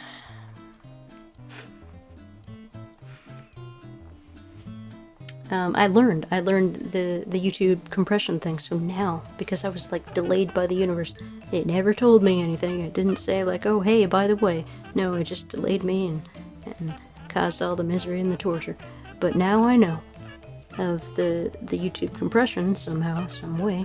And so now when I do the Starfield content, which actually has all those transitions and the movement, now I can export it, you know, work on it in 1080, and then in DaVinci export it in the 1440 to get the VO9 YouTube compression, so it actually looks nice on YouTube. And as a small-time creator who's normally would get the AV1 with the 1080, so I don't know why it does that. Also, the have you noticed the video length? Like if you're trying to make a video that's like 3 hours, 33 minutes, and 33 seconds, you make your video exactly like that, by the frame, by the second. You know, you always end on the 0, and yet the YouTube thumbnails always add 1 more second. So it's 3, 3, 3, 3, 4. Yes, it's 34 seconds when I say that. It's annoying. And so a lot of content creators prepare for that, and then they make their videos 3, 3, 3, 3, 2. So in the thumbnail it says 3, 3, 3, 3, 3. And I, believing in change and the consistency of the truth, I want the video to be exactly 3, 3, 3, 3, 3, and not 3, 3, 3, 3, 4, or 3, 3, 3, 3, 2. It's ridiculous. So I hope YouTube makes it just has the video length as the video thumbnail length, because it's quite difficult, especially when I'm doing all this numerology stuff and these big cosmic events. Like for Fallout 4, because it's Fallout 4, I specifically was thinking about making each episode 44, 44, but with this weird thing that YouTube's doing with the thumbnails, it would be 44, 45, and so I don't want to have any of my videos less than that, because what if in the future it changes, right? If you're preparing for them to add 1 second on the thumbnail, then you make your video 44, 43, and so on YouTube it will appear in the thumbnails as 44, 44. But then what if they change that, and then suddenly your 44, 44 will be a 44, 43 as the video is, as you made it, just to prepare for that. It's completely unnecessary. Why does that happen? I said again. I made one video. It was the Santa hat video, the jEsTeR Santa hat. Over here. That video was 40 minutes and 40 seconds, and for some reason I didn't do anything different. I cut it exactly like I always do on the 0 in my editing, but the 40 minutes and the 40 seconds was the only video with with the Santa hat, jEsTeR hat, that stayed 4040 as the video and also on the thumbnail. Every other combination of numbers, it always added 1 on the thumbnail, but that specific one stayed 4040. I don't know why. I didn't do anything different. I don't know if 4040 is like a special number or something. I have no idea. Maybe it adds up because I do 30 frames per second. But I've ended on evens and odds, and all the time it always adds. So I have no idea how this works. But anyway. So yeah, I just wanted to do like a channel update content just to tell you video games are coming soon. If you're interested in my vlogs, like this human interaction stuff, my character, my story, well, you get video game roleplays. And maybe you're from the future and you already saw the video game roleplays, and now you're going back in time to get an idea of who I was when it all started, and here I am now as my grandma's interfering again. So, yeah, it's so annoying. The spiritual battle, like every time I almost feel happy, and I'm reminded I'm in this spiritual war where some sort of entity, this evil god, hates me, and any ounce of success, any ounce of love, respect, romance, attention, money, you know, I'm hearing sounds now. Cosmic interferences, it's ridiculous. So, yeah, quite ridiculous. Anyway, so a whole life has led to me being a fool, and this was my foolish journey. It is not an ideal path. I said an again. No, see, the things that happened to me didn't happen for my ultimate cosmic benefit. It was torture, it was abuse, and sometimes there isn't a silver lining to a situation. And sometimes things are only torturous, only abusive, and yet there is a silver lining to that. And it's not fair, it's not just to say, like, I wouldn't be me without it. Because, listen, I don't need to see another bug on my wall. I don't need to see, I don't need to have another bug interfere with my food. That doesn't help me grow, expand. That's evil, that's torture, that's cosmic interference. That is not necessary for my growth. And yet all this religious, spiritual new age stuff, it's like everything happens for a reason, and no, that never ever needed to happen, especially to me. And it's just,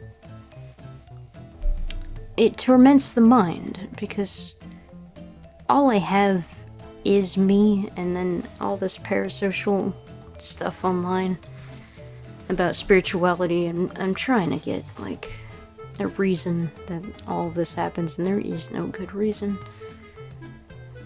And all I'm left with is my own silver lining. The only good of this is that I've seen transformation over the years, and I've seen the growth of courage and the willingness to speak, and my hair crossed my eye like this. And I thought there was something on my table right after I mentioned the torture name. Anyway, yeah, these vlogs never go how I think they're gonna go.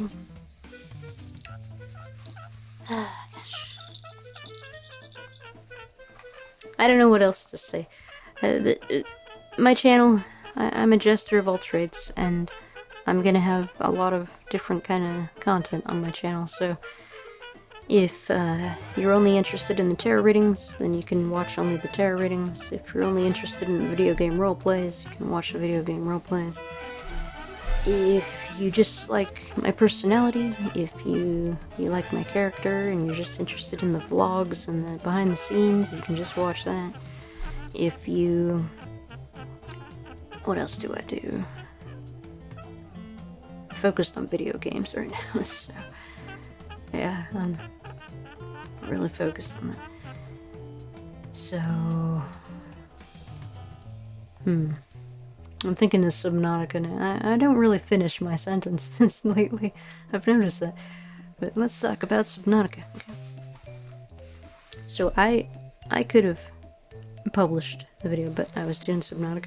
And I built all these bases because I finally did something in creative mode. I learned all of these. Hang on. Back to my other point.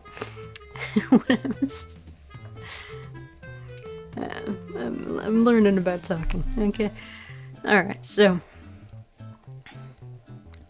damn it. The video games. What was I doing? Okay, video game roleplays is one form of video game content. In addition to that, I'm doing tips and tricks, where I tell my audience how I do things behind the scenes in the video games too. Like, for Fallout 4, for example, how I do the mods, what mods I'm using for Fallout 4, how I edit the process, how I do the commands. Like, I'll have the theatrical presentation for the roleplays, and then I'll have another playlist in a different series, the same video game but different content, and there'll be multiple different playlists for the same video game. But I'm mainly focused on the video game roleplays, and while I'm doing that, which takes a lot of time, then I'm doing tips and tricks. Like, what if an enemy gets stuck in a wall? Like, one of my first shorts that I ever did on this channel was Starfield, and how to do the commands to kill the enemy in the wall so that the quest could progress and everything. So, yeah, that point is that I'm having multiple different playlist series of the same video game, but multiple different formats for every video game.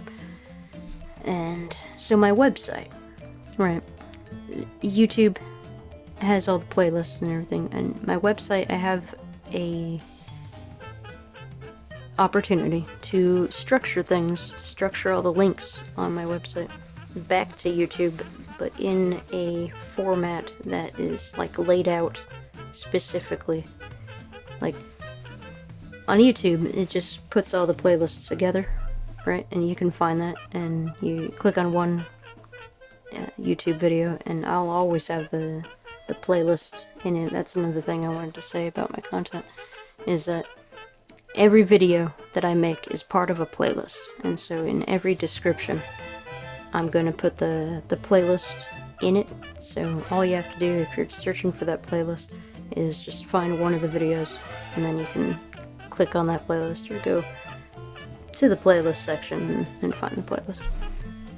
But on my website, I have an opportunity to do, like, for example, Starfield, and then roleplay, the playlist link to the roleplay, the tips and tricks, the behind the scenes of the editing, and all these different playlists related to the Starfield. Whereas, like, on YouTube, it would be broken up between, like, well, here's the video game roleplays that I started, like, way down here, which is off the screen, and then there's, like, tarot readings, there's jEsTeR vlog things, there's other video games, and then here's another Starfield thing with a playlist. So on my website, because I have a personal website, I have the opportunity to group things all together, and so that's what I'm planning on doing.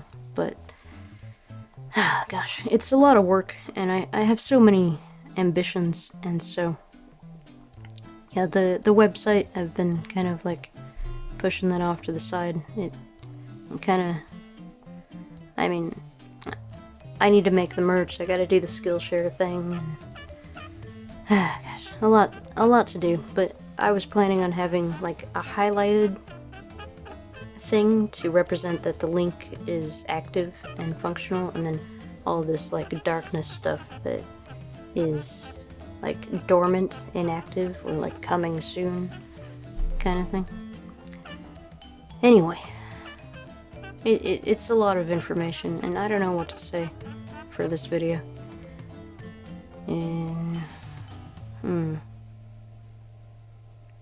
Interesting, getting cosmic interference mentally.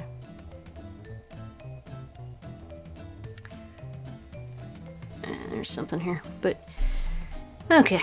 I don't know what else to say. I'm making progress. Video games are coming soon. Okay, video games are coming soon, and I'm so excited. I'm doing it now, and this is April 1st, April Fool's Day, and that means something to me. That means like things are starting. Things are finally here, and so I am dedicated to the video games, and so I'm gonna start posting that in April. This is when I make my start for the video games, and so I don't know exactly what I'm gonna do. My main mission is Frostpunk, to do the whole series, and that was my other point. For Frostpunk, how it's different from Starfield, because it's a top-down city builder. Now I'm getting to act. I've decided to act out different characters, right? And so I went from only doing typing on a computer, from writing a script for a book, for a novel. It's called a novel, not a script. I went from that at, I was 13 when I started that story, then it's a completely different topic. And now I'm 36, and I'm ready to actually act, to be in front of a camera and be theatrical for a video game roleplay. And so maybe this leads to something else, something more theatrical. But specifically, the other point I was making with the computer delay thing over here, I was so dedicated to Starfield, but I was put off the path of Starfield. I learned about YouTube compression, which will make my Starfield videos even better in the future when I post them. And so because I was delayed from the Starfield, I focused on what my current computer can handle, and it can handle Frostpunk, and so that got me into this acting mode. And I wouldn't have gone into acting mode if I was allowed to do the Starfield and stay off the camera. And so, in a way, the silver lining to all of this torture and endless suffering is that I'm learning how to talk more fluently, or fluidly, to go with the flow instead of like go off a script to write a script, because my base, my core is the writer. And now I'm going off script. I'm playing the fool. I'm just winging it. And so this is my talk to camera challenge, where I'm winging it and talking for the first time in my miserable damned existence. And so now I get to play video games because I'm done talking. So happy Fool's Day to you. Happy April Fools. It's a wonderful new beginning to your foolish starts, and remember to cut yourself free from puppeteering, from manipulation, and play. It's time to play. It's fantastic. I'm gonna go play a video game and prepare. I'm gonna actually show you the video game content. Okay, so show you exactly how foolish I can be by playing a video game in this way. Now, I gotta edit this video first. It doesn't require much editing because it's just music and my website at the end. So, yeah. And I just have to render, and that takes about half a day, and then upload it, which takes a full day. So hopefully this comes out. It's currently 10 a.m. on April 1st. I should have completed this before, but I had other things to do. I foolishly just played a video game, and I really needed that. And so another point I'm making in... I jump around so much. Subnautica. I was just playing Subnautica for like 2 or 3 days now, and I had the opportunity to learn about the console commands, and I got a starting location that is just perfect for my situation. And I went into creative mode, and I built all these big bases and everything just because I needed to create, and that was so joyous and amazing for me. And so then I attempted to decorate just one room, and there was a limitation on the decorations. Like, the table wouldn't even fit, and it wasn't even... There was such a limitation on the decorations, and so I couldn't decorate these things to be useful, and so because there was such a limitation, then all this wasted space of this gigantic base became an issue, especially when using the tiny parts of the Subnautica. They got these big parts, but I was using tiny parts altogether, and there's no decorations that really go into that. And I'm talking about Subnautica 1, and Below Zero has more decorations, and I'm really hoping that Subnautica 2, that's coming out soon, has a bunch of decorations. I love video games that do the base building and the decoration aspect. Like Fallout 4, the base, like they first... For Fallout 4, hang on, let's go back to Subnautica. Subnautica, my point with Subnautica is that I was in creative mode, which was wonderful, building big bases, but now, like, thinking of the roleplay for survival mode, now I'm condensing it, thinking about smaller bases, because there's a lack of decorations. And so, now, for Fallout 4, like, when they first made Fallout 4, they said, like, the base building element was just, like, it might have not have even happened. Like, it was so close to not happening. And that just opened the door to everything. Like, Fallout 4, I spent over 4,000 hours on that game. Just before I decided to become a content creator. I'm checking right now. Fallout. Okay, not yet. 3,723.9 hours. Almost 4,000 hours.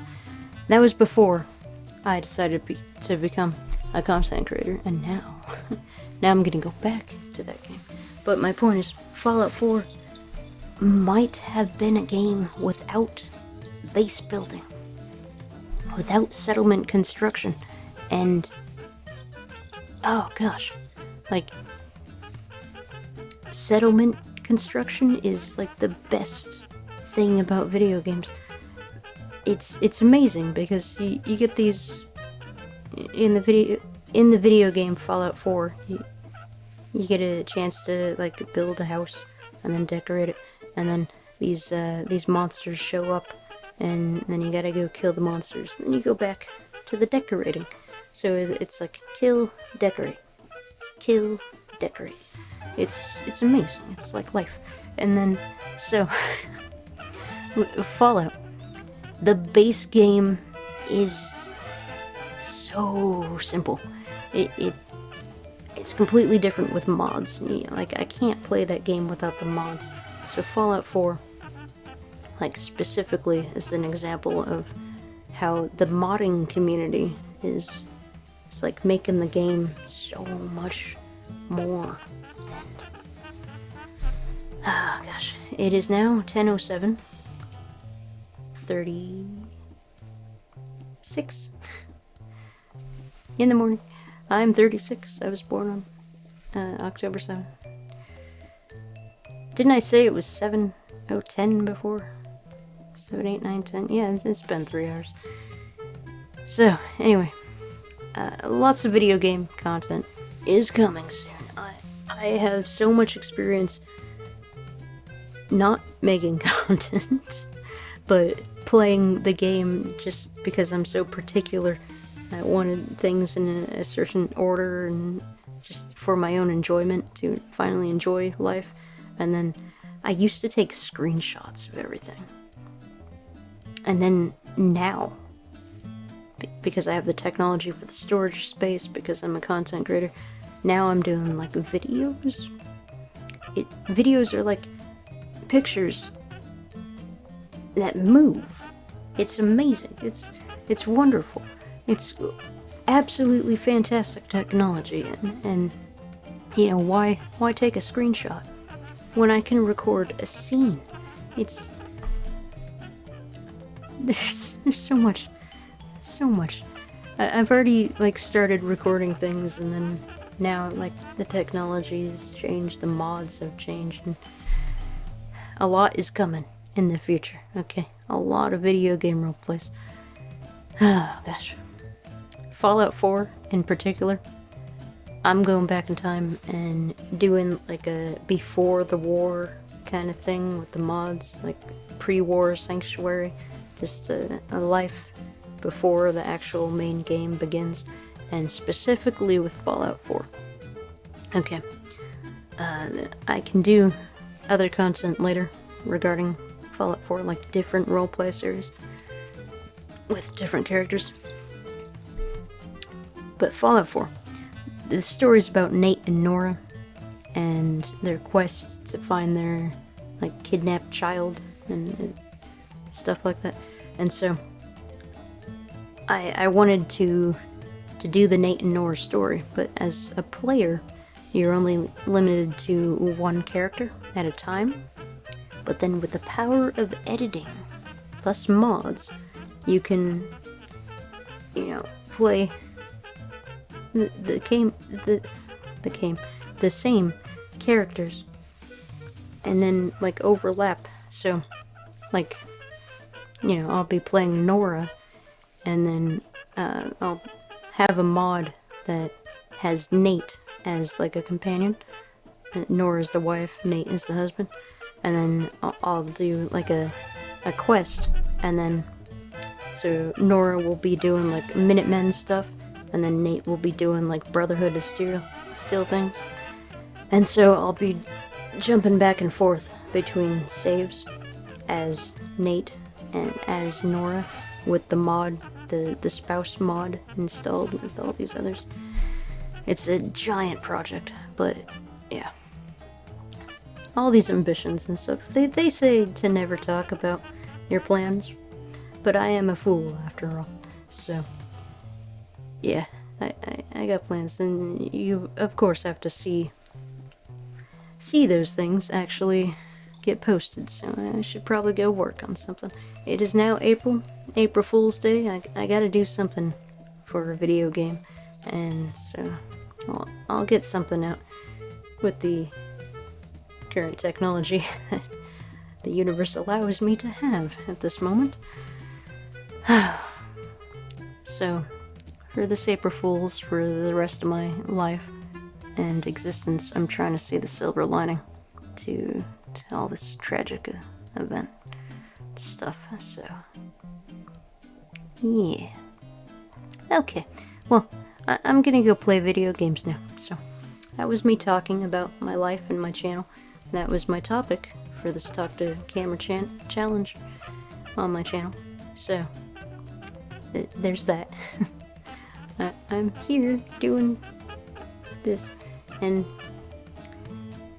you know, when the laundry thing happened, at first I was very, very upset, because it'll take forever to get all these little dots out of it. But then I'm like, well, Whatever, I'm just gonna wear it anyway. And then I looked at it, and it's like all sparkly. It's like stars, and it reminds me of Starfield. And it's, you know, it's like the silver lining. You didn't prepare for this, but now it's all sparkly and stuff. This is just little tiny towel fragments, because it's a new towel, and it got everywhere. So, anyway, it's here now, and I'm finally happy for this moment in time.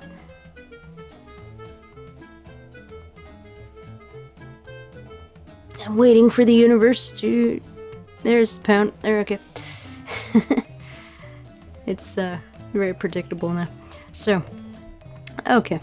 Well, I gotta go play video games and post this. I gotta render and post this and play video games. That is my agenda.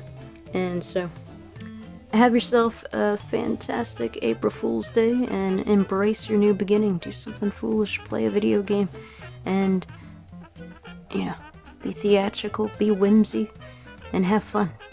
Okay? Because I need to be theatrical, I need to be whimsy, and I need to have the fun.